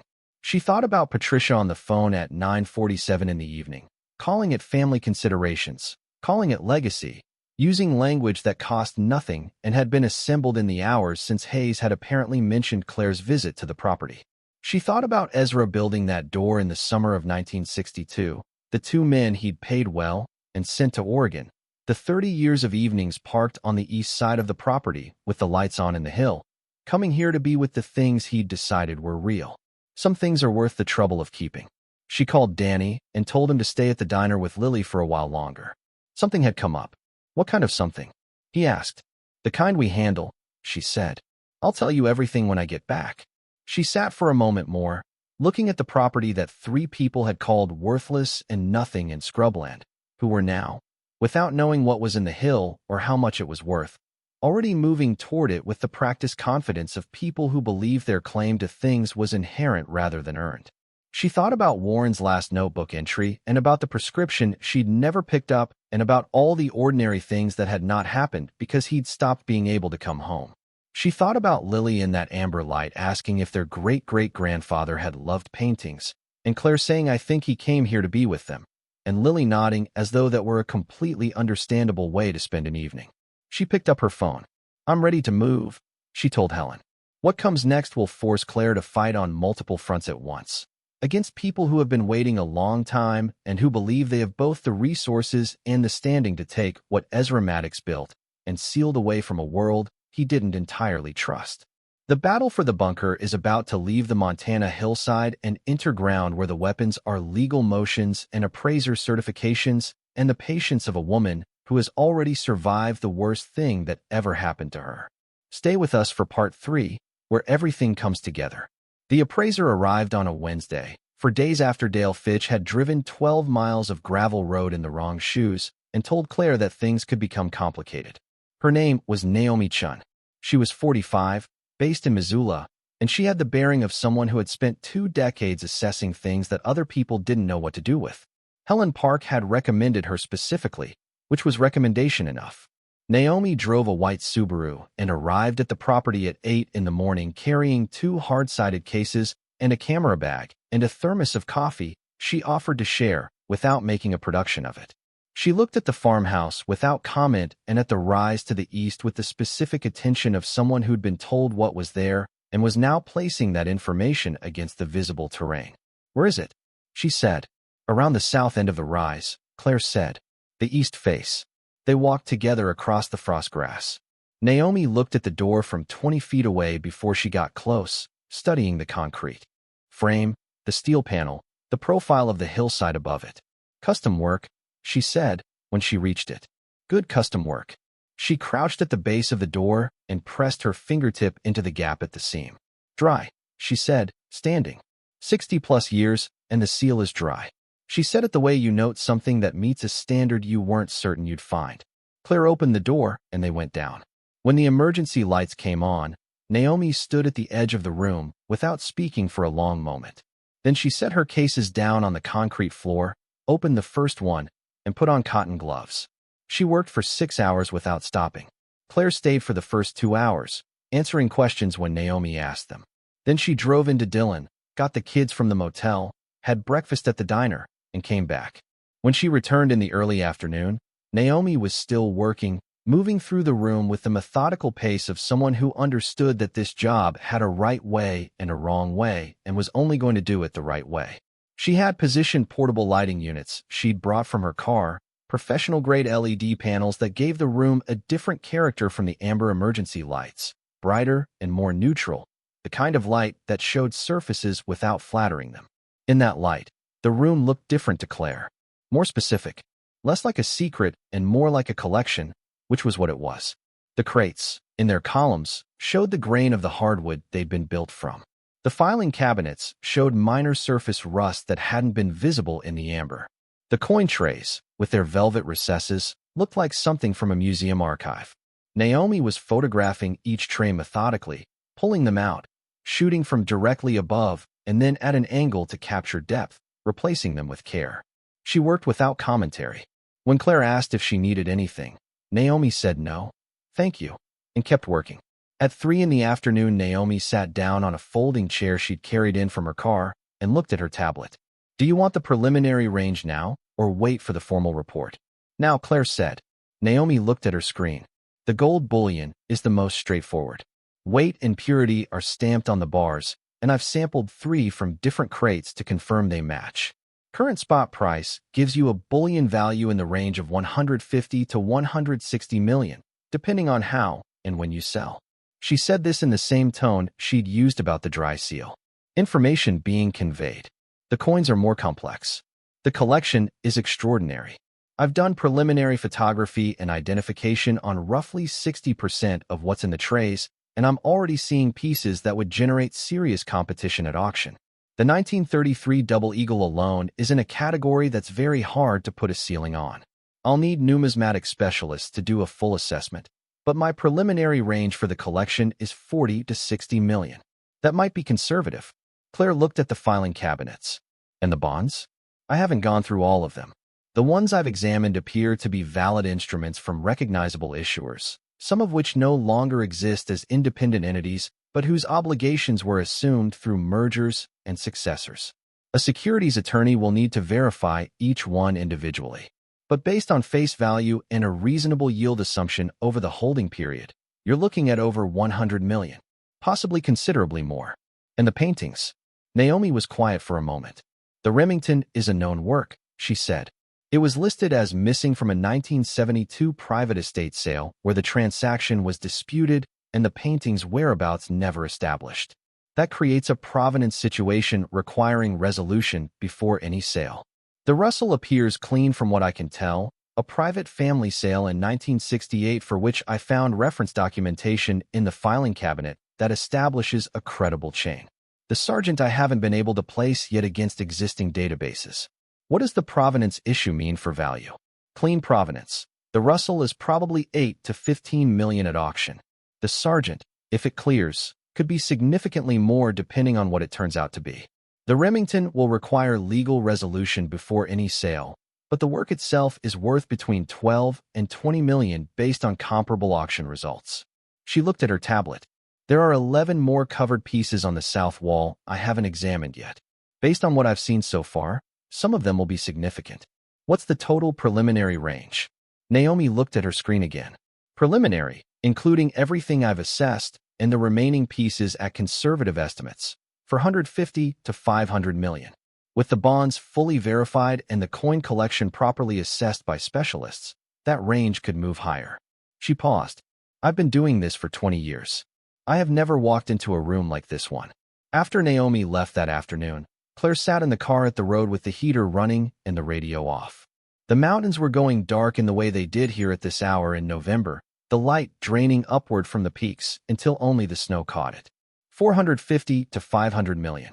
She thought about the sandwiches from the gas station convenience store. She thought about 2 electric bill notices taped to a blue front door. She thought about the business loan she'd paid out of Warren's life insurance settlement because Eleanor had suggested it was the right thing to do, and she'd been too raw to push back. She was not going to be too tired to push back anymore. She called Helen Park and gave her the preliminary numbers. Helen absorbed them without exclamation. That's consistent with what I'd estimated based on your description. It changes the tax calculation somewhat, but not the strategy. I've been in preliminary discussion with the voluntary disclosure program, and they're receptive, which they typically are when the taxpayer comes to them rather than the other way around. Based on Ezra's original declared estate in 1991 and what appears to have been excluded from that declaration, we're looking at a federal estate tax liability with penalties and interest in the range of 80 to 90 million. Meaning I keep the rest. Meaning you keep the rest. With proper estate planning going forward. What about Meridian? They filed a formal claim this morning, Helen said. I expected that. Their claim alleges that Ezra Maddox entered into a business arrangement in 1965 with a private investment group and that certain assets accumulated in connection with that arrangement were improperly retained. The claim is weak. Business arrangements from 1965 don't typically create property rights surviving across 3 generations without strong documentation, and their documentation is thin. I'm filing a motion to dismiss on Thursday. What's the realistic outcome? They settle for a nominal fee to withdraw. Helen's voice was even and certain. They're going to look at the motion to dismiss. Look at the voluntary disclosure filing. Look at the fact that the property transfer is now recorded in your name. and decide that the cost of litigation against a properly represented client who's already resolved the federal angle is not worth their contingency bet. They may hold out for 30 to 60 days, but they'll withdraw. And Eleanor and Patricia? A pause, shorter than the subject deserved. They have no legal claim. Warren's will is unambiguous. Ezra's will is unambiguous. There is no mechanism by which they can establish a legal interest in the property or its contents. What they can do is make noise and create family conflict, which is unpleasant but legally irrelevant. They're going to want to meet, Claire said. Then meet with them if you choose to. But do it with counsel present and after the transfer is recorded. The transfer was recorded on a Thursday morning, 9 days after Claire had first turned the wheel on the bunker door. Helen called at 9:22 with the news, stated in the brisk way Helen stated most things, that the transfer was complete and the estate had been reopened and amended to include the property and its contents, and that Claire Maddox was now the recorded legal owner of 43 acres in Beaverhead County, Montana, and everything on and below them. Claire was at the diner in Dillon when the call came. She had a cup of coffee in front of her and a piece of pie she'd been eating slowly. The waitress who always called Lily Sweetheart recognized Claire now and brought the coffee without being asked. She finished the pie. Then she called the kids. Danny answered. She told him the transfer was complete and official. He said okay in the way he said it when something that had been held tightly was finally allowed to release. She could hear that release in the single word, and it was specific and complete. She told Lily too. Lily said great, and asked if she could have the slice of chocolate cake she'd had her eye on in the display case. Claire said yes. Eleanor called that same afternoon. Her voice was different from the last time they'd spoken. More careful, not softer exactly, but the calculation in it was visible now in a way it hadn't been before, and that visibility was itself a signal. She said she'd been speaking with Roger Hayes about the situation, and she hoped Claire understood that the family had no intention of creating difficulties, that they simply wanted to maintain a positive relationship now that Warren's estate was resolved. Claire listened to this. She thought about Eleanor's voice on the phone in November. Not worth anything, the particular authority in it, the tone of someone who had calibrated the world for decades and found it consistently matching her expectations. She thought about the business loan payment and the first dinner where she'd used the wrong fork and Patricia's expression across the table. 12 years of those expressions, all of them adding up to a single coherent assessment that had turned out to be wrong. I appreciate that, Eleanor, she said. I'll have my attorney reach out about a time for us to speak formally if there's anything that needs to be discussed. Of course, Eleanor said. Whatever is appropriate. After the call, Claire sat in the parking lot and felt something she hadn't expected to feel about Eleanor Maddox. Not satisfaction, not anger, something closer to pity, which was cleaner and easier than most of the other things she'd felt about Eleanor over the years. Eleanor had dismissed this land not out of malice, but out of a failure of imagination, the particular failure that came from spending a lifetime among people who shared your assumptions and reinforcing them until they felt like facts. She'd looked at 43 acres of Montana scrubland and seen nothing because she'd never had reason to look closely at anything. She'd made the same mistake about Claire for 12 years. The meeting with Eleanor and Patricia happened 2 weeks later in a hotel conference room in Missoula, Helen's choice for reasons of neutral ground and professional setting. Claire sat on one side of the table with Helen beside her. Eleanor and Patricia sat on the other side with a family attorney named Gerald, whose presence indicated they'd been advised to take this seriously. It was a short meeting. Helen laid out the legal situation in full. The property transfer, the voluntary IRS disclosure and its terms, the motion to dismiss Meridian's claim, and the expectation of its resolution. She presented the amended estate documents, the full chain of title from Ezra to Warren to Claire, and Ezra's original letter, which had been formally entered into the estate record. Eleanor read the letter. She read it without the expression she intended to show, which meant something moved through her face anyway. Claire watched it happen. She had spent 12 years watching Eleanor's face in various rooms, learning to read what moved beneath the surface of Eleanor's consistent composure, and she was practiced at it. When Eleanor reached the part about Robert, about why Ezra had chosen to skip his own son, something crossed her face that wasn't grief exactly and wasn't shame exactly and settled into neither. It moved through and stayed somewhere else entirely. Eleanor set the letter down on the table and looked at it for a moment. Then she looked up. He never told us, she said.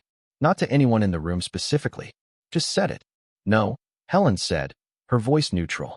The letter makes clear it was intentional. Patricia looked at the preliminary appraisal summary Helen produced next. She read the total range and then read it again, moving her finger along the line as though the numbers might shift on second reading. Then she looked at Claire. She looked at her with an expression Claire hadn't seen on Patricia's face before. Not the managed concern, not the calibrated assessment she'd come to recognize over the years. Something more direct than those. Something that had been stripped of its social management by the specific weight of what she'd just read. We didn't know, Patricia said. No, Claire said. No one did. Gerald made a few procedural observations about the family's position, which had contracted considerably since the estate transfer had been recorded. He spoke carefully and professionally, covering the points he was obligated to raise, while making it clear by his tone that he understood their weight had diminished. Helen addressed each one with the brevity they deserved. The meeting was over in 40 minutes. In the elevator down to the lobby, Helen said, "That went about as expected. Did you think it would be harder?" Helen thought about it. No. People without a legal claim who are also confronting the realization that their assumptions were wrong tend to deflate once you put the documentation in front of them. The fight comes when someone actually has a case. She paused, and when they believe they deserved what they didn't get. I'm not sure Patricia or Eleanor believed that, not at the center of it. They just hadn't been told otherwise, clearly, until today. Meridian withdrew its claims 6 weeks later, exactly as Helen had predicted, settling for a nominal administrative fee and a signed release of all claims against the estate. The letter from their attorneys was 2 pages of careful language that amounted to, "We looked at this fully, and our client's interests are not sufficient to pursue." Helen read it to Claire on the phone and then said, "It's done." Claire thought about Dale Fitch driving 12 miles of gravel road in the wrong shoes and telling her that things could become complicated very quickly for a person in your position. She thought about complications and about how the shape of a complication depended entirely on the strength of the ground you were standing on, and about how Helen Park had spent 4 months making the ground under Claire's position very solid indeed. She said thank you to Helen and meant it with the specific weight of someone thanking a person who has done something genuinely difficult and done it well. The IRS resolution took 4 months. The final settlement was $82 million in back taxes, penalties, and interest, the cost of Ezra's 30 years of keeping his real holdings off the official record. Claire paid it. It was money she had. Paying it felt like settling a debt that had existed before she was born, which it was, and settling it felt like the right way to start. She felt nothing in particular about paying $82 million to the federal government, which she reported to Helen, who said that was probably a healthy response. The formal appraisal and cataloging process that followed was the kind of sustained, methodical work that didn't make for easy telling but mattered enormously in the outcome. Naomi brought in numismatists for the coin collection, a team from a major auction house for the gold and the bonds, and 2 art historians from Western universities who spent time with each of the 14 paintings in the south wall before any decisions were made. The coin auction in New York ran 2 days in May and exceeded Naomi's preliminary estimates by 30%. The 1933 St. Gaudens double eagle, which Ezra had written 3 exclamation points beside in his 1989 ledger notation, sold for a figure that appeared in 2 financial publications and 1 general interest newspaper as an example of what a single rare coin in documented extraordinary condition could achieve. Claire read the coverage on her phone at the kitchen table in Dillon and thought about those 3 exclamation points, the only visible emotion in 30 years of documented accumulation. A man who had controlled his presentation everywhere except in pencil, in a sealed room, where no one was watching. She had not been present at the auction. Helen had advised against it on the grounds that the story of how the coin had come to be there was complicated enough without adding the image of the original finder sitting in the auction house to whatever narrative the press was constructing. Claire had agreed with the reasoning and stayed home and watched Danny practice parallel parking in the gravel drive, while the bid increments moved upward on her phone screen in real time. Lily came out at some point and asked what she was looking at. Claire showed her the number. Lily looked at it and said that's a lot for a coin and went back inside. The gold bullion was sold in tranches through a precious metals broker Helen knew, over 3 months, at prices that reflected the care taken not to flood any single market window. The bearer bonds were redeemed through a securities process that Gerald managed. Over several weeks, each instrument verified individually before submission. 2 of the bonds required additional work because their issuers had been absorbed into larger entities through mergers. 3 that were expired were simply released. Helen handled all of this without comment beyond the necessary legal updates she sent to Claire by email, brief and precise, the way Helen communicated. The paintings were the most complicated and the most time-consuming and the most important in ways that had nothing to do with money. The art historians spent 2 full weeks with the collection. 4 of the 14 had clean and uncomplicated ownership histories that matched Ezra's acquisition documentation exactly. 6 had gaps that required further research but showed no evidence of improper acquisition. 3 had histories complex enough to require extended legal work before they could move in any direction. 1. The Remington Oil, the horseman at the edge of the river at dusk, had the clearest issue. Sold from a private estate in 1972 under disputed circumstances, the family of the original seller having a credible claim that had never been legally resolved because no one had known where the painting was.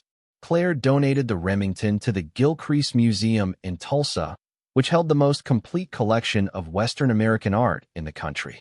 She did it on the condition that it be formally attributed to its original owners and displayed with a full account of its disappearance and return. The museum director called her to say thank you, and then said something she hadn't expected, that this was the right thing, and that in his experience the right thing was rarely also this clear and this straightforward, and he wanted her to know that. She thought about Ezra, who had wanted beauty held in private where a person could live with it. She thought about the Remington hanging in the bunker for decades in the amber emergency light, Ezra untying the canvas cord and looking at the horseman crossing the river at dusk, then covering it again.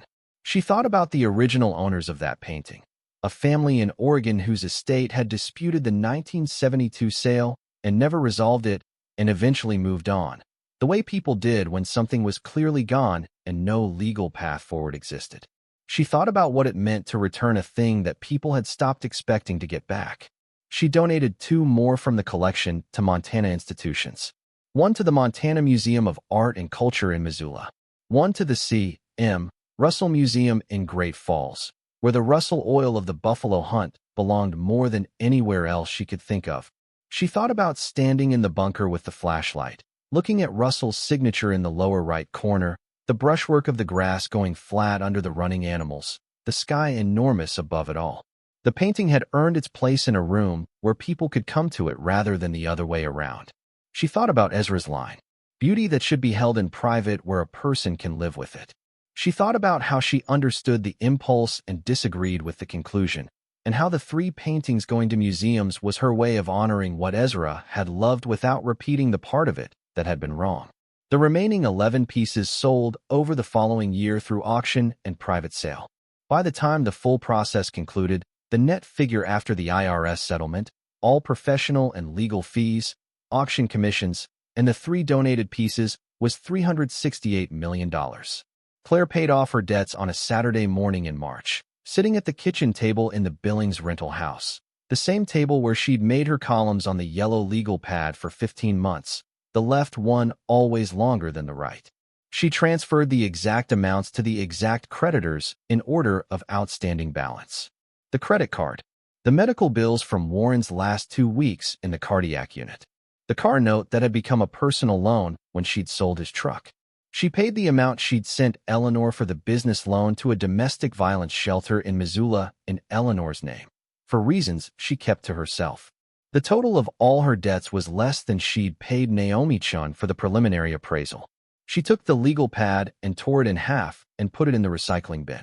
She sat at the table for a moment longer, in the house that had been hers for 2 years and that she did not particularly miss already, and looked at where the legal pad had been. Then she got up and made coffee and called Danny in from his room and told him they could start packing in earnest. She bought the farmhouse. It was already hers. She renovated it over 6 months, working with Tom, a contractor from Dillon who'd grown up in the valley and understood what the structure needed and what it was. New roof, new windows, new wiring and plumbing throughout. The original cast iron sink stayed in the kitchen. The wood stove stayed in the main room. The pine floors were sanded and refinished to a color close to what they'd been when Ezra lived in that house in 1958, before it went empty and the paint fell off and the porch post began its long, slow lean. The porch was rebuilt to the original design. The porch post was straightened and secured. Danny stood in the kitchen doorway during one of their working visits to the property, watching Tom's crew refinish the floors, and asked if they were going to tear the farmhouse down and build something bigger. No, Claire said. We're going to fix what's there. He thought about it. Good, he said. She set up education accounts for both kids, fully funded for whatever they chose and wherever they chose to do it. She told them at dinner on a Wednesday evening in April, directly, without build-up, and then answered their questions. Lily asked if that meant art school was an option. Claire said, yes. Danny asked if it would cover graduate school too. Claire said yes, and he nodded in the considered way that meant he'd already been thinking about that, had already been weighing what kind of future he was being asked to build, and was now doing the first adjustments based on the new information. She watched him do this and thought about Warren, who had done the same thing, who had always processed new information in exactly that way, quietly and completely, and only spoken when he'd finished. She thought about how strange it was to see a habit that had lived in one person continue undiluted in someone else, carried forward without either of them having intended it. She thought it was one of the better things that happened in families, when it happened. She established a small foundation in Warren's name, the Warren Douglas Maddox Foundation, providing financial assistance to Beaverhead County families dealing with sudden income loss, the kind of help she'd needed and hadn't had. Helen helped her structure it correctly. Ray Dutton agreed to sit on the board of directors, which pleased her in a way that had nothing to do with the foundation's function and everything to do with the fact that he was exactly the right person for it. She told Danny about it one evening when he was helping her sort through the last of the Billings house before the final move. He read the foundation documents she showed him, unhurried, and then he put them down and looked at her. Dad would have liked this, he said. Yes, she said. I think he would. Danny picked the documents up again and looked at the mission statement Helen had helped her draft. Then he said, I'd like to help with it. When I'm old enough to be useful. You're already useful. He shook his head. I mean with the work itself. Talking to families. Figuring out what they actually need. He looked at the documents. Dad would have been good at that. Yes, Claire said. He would have. She didn't say the rest of what she was thinking, which was that Danny was already good at exactly that. That he had been doing some version of it since Warren died. Reading the rooms and the people in them, and figuring out what was needed and providing it without being asked. But she didn't say it because he would have been embarrassed and also because he knew it already, even if he didn't name it that way. She folded the documents back into the folder. They finished sorting the boxes. In September, the bunker was decommissioned.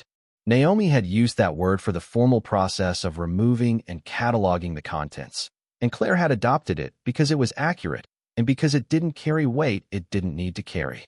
The room itself was empty by the first week of the month. The emergency lighting, which had worked on failing batteries for 60 years, had finally gone dark sometime in August. The combination safe in the west wall stood open and empty, door ajar, combination dial facing out. The display rack was gone. The south wall rail was bare. Before the concrete contractor came to permanently seal the entrance, Claire went in one last time. She went alone, with a flashlight, on a Tuesday morning in late September. The room was completely empty and completely dark.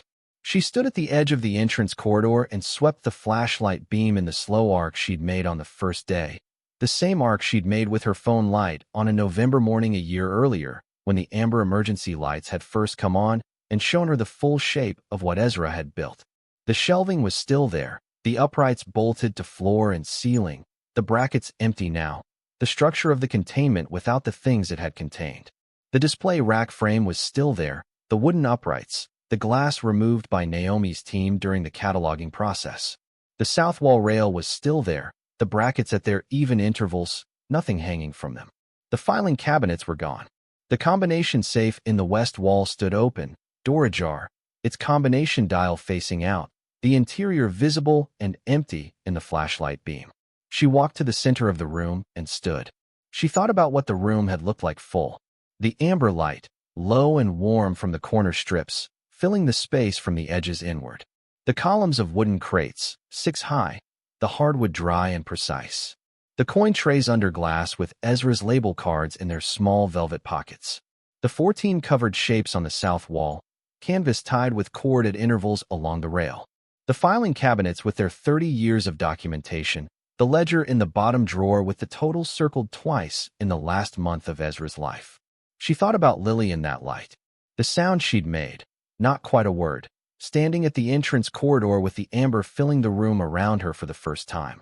Lily putting both hands on the edge of the coin tray and looking at each case with the focused attention she brought to beautiful things. Lily lifting the corner of a canvas on the south wall and looking at what was beneath and lowering it back carefully. Did our great-great-grandfather love paintings? And Claire saying, I think he came here to be with them. And Lily nodding as though that were the most understandable thing a person could do.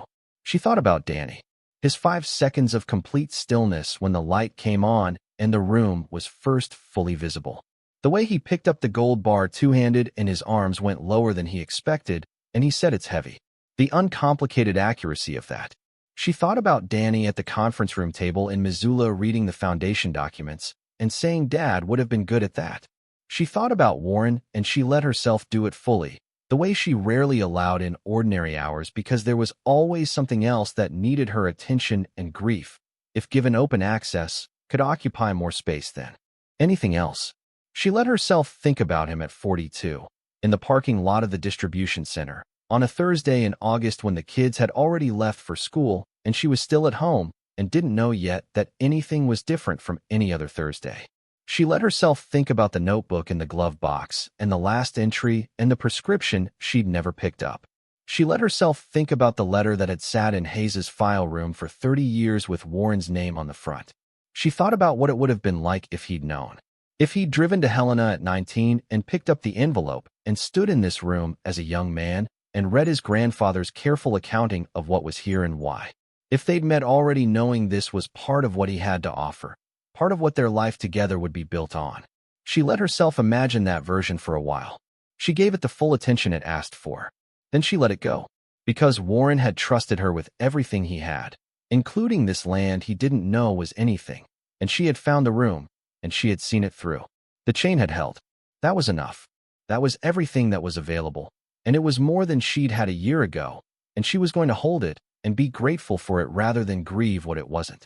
She turned off the flashlight and stood in the dark for a moment. The specific smell of the room was still there, the sealed concrete and dry air, fainter now with the door open and the contents removed, but still present. The smell of a room that had held something for a very long time. She stood in it and breathed it in, and then she went up the stairs, through the door, into the September morning. Ray Dutton was at the road, having driven over without being asked, the way neighbors sometimes mark the end of things. He looked at her when she came around the south end of the rise. How does it feel? He said. She thought about it. Done, she said. It feels done. He nodded once. Ezra would have been satisfied with that. She looked at the east face of the rise, the door visible from this angle, the concrete frame gray in the autumn light. She thought about what satisfied meant to a man like Ezra, whether it had a specific quality, whether it felt like this or like something else. She decided it probably felt exactly like this, a thing completed, a trust honored, the chain held across generations by people who hadn't known they were holding it. They walked back to the road together. The mountains were very clear in the September air, the kind of clarity that came from the angle of the sun at that time of year, and that lasted only a few weeks before the winter light changed everything. The Beaverhead River caught the morning brightness in the distance. They moved to the farmhouse in October, the three of them, with the furniture that fit and the things that mattered in no particular ceremony. The drive from Billings to Dillon was the same drive they'd made in November a year earlier, the same 190 miles south through the Yellowstone Valley, and then into the broad country of the Southwest, the mountains coming in from every direction as they descended into the Beaverhead watershed. Lily fell asleep against the window south of Livingston, which was what she'd done on that first drive. Danny watched the country go by. At some point past Twin Bridges, Danny said, "Do you remember the first time we drove this?" "Yes," Claire said. "It looked the same then.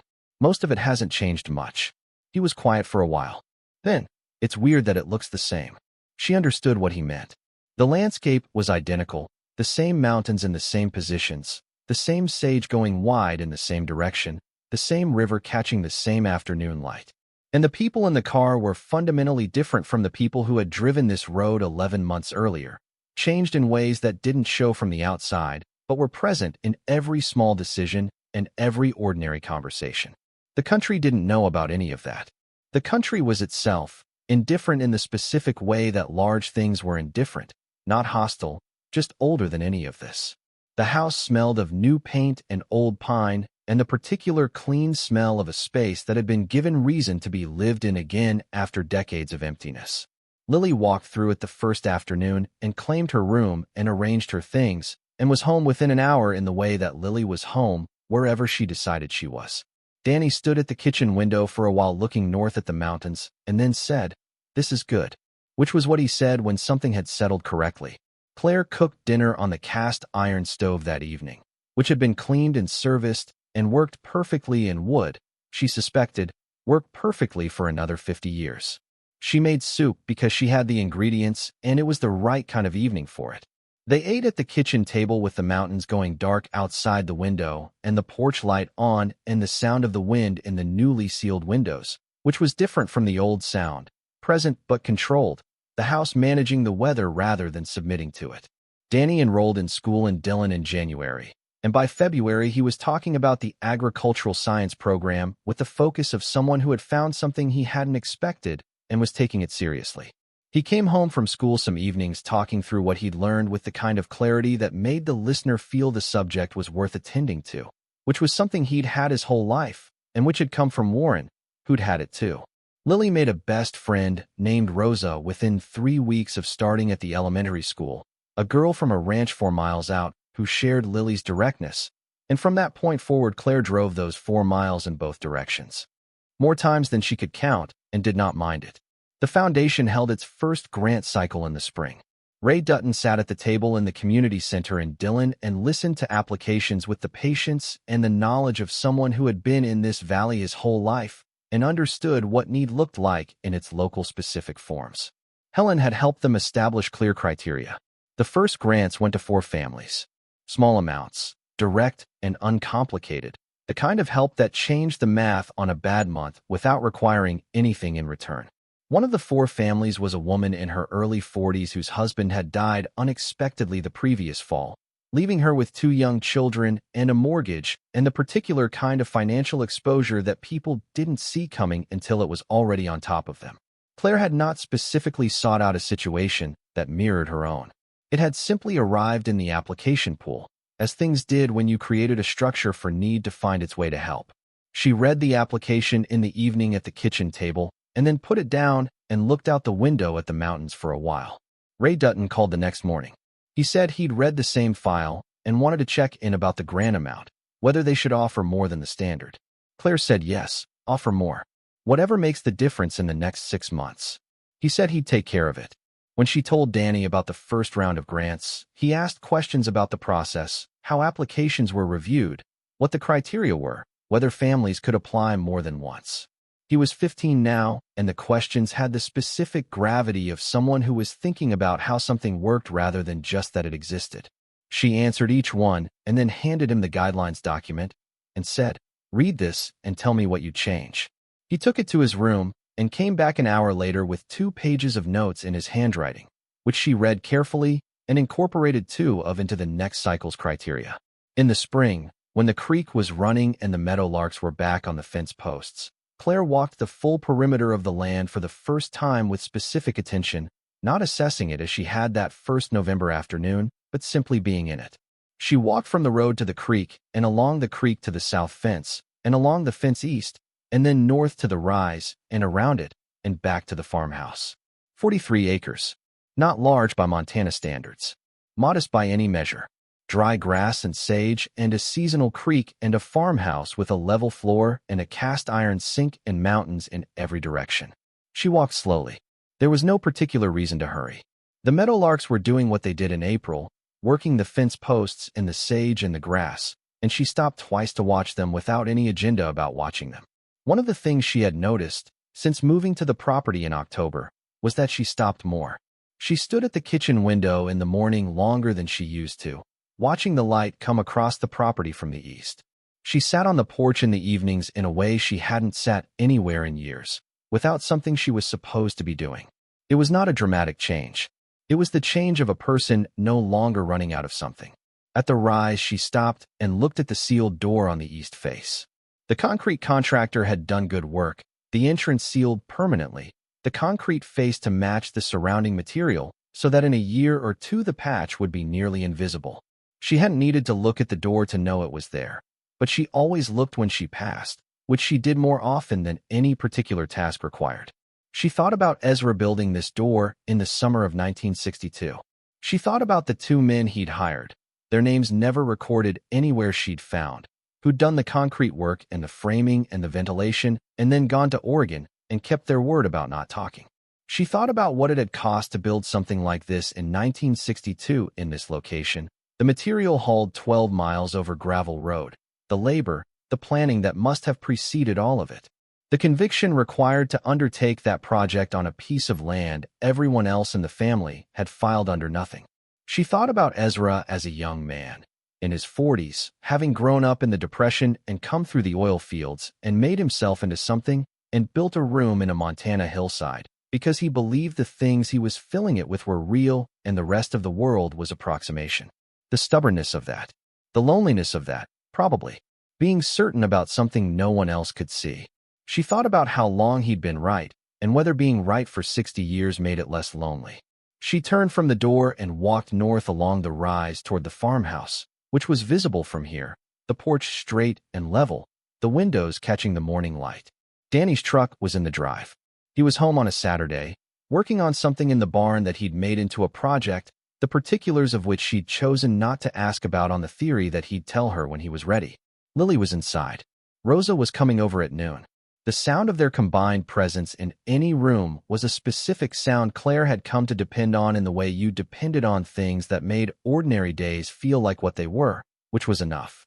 Ezra had bought it in 1955 for reasons the family had never understood. She understood them now. She understood the instinct to find ground that could hold what mattered, ground at the right distance from the forces that took things, and at the right proximity to the things that lasted. She understood the patience required to build something that would wait. She understood the longing to have someone come and find it and recognize what it was worth keeping. Ezra had been right about most of it. He'd been wrong about the private part, the keeping beauty locked away part, and she'd corrected that on his behalf. 3 paintings back in public hands where anyone could stand in front of them. The rest moved back into the world in ways he probably hadn't imagined, but would perhaps have accepted. The essential instinct had been correct, that there were real things worth protecting, that protecting them required patience and conviction and the willingness to be dismissed by people who hadn't looked closely. He just needed someone willing to see it through. She walked back to the farmhouse, to the sound of Lily's voice from inside, to Danny in the barn, to the cast iron sink and the kitchen window and the mountains visible through it. She walked back to her life, which was specific and ordinary in hers, and which had been given to her partly by Ezra Maddox, who trusted a grandson who never came, and partly by Warren Maddox, who trusted her with everything he had, including 43 acres he didn't know were anything, and partly by herself, who had driven this road on a November morning with $900 in her checking account, and the conviction that ownership meant something worth looking at. She thought about the yellow legal pad, the left column longer than the right for 15 months. The discipline of those columns, the relentless accounting of a life that was not quite balancing.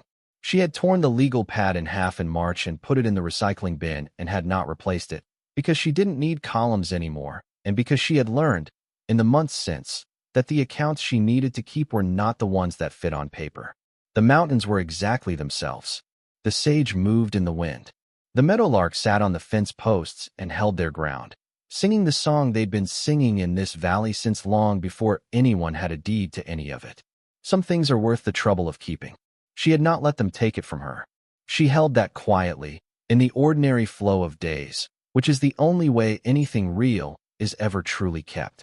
Stories like this remind us that starting over is terrifying, but it is always possible.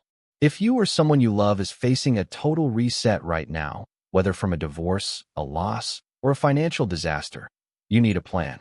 Scan the QR code on your screen or click the link below to get the Phoenix Blueprint for just $17. It gives you the exact steps you need to take in the first 48 hours and a 90-day plan to get your independence back. Thank you for watching.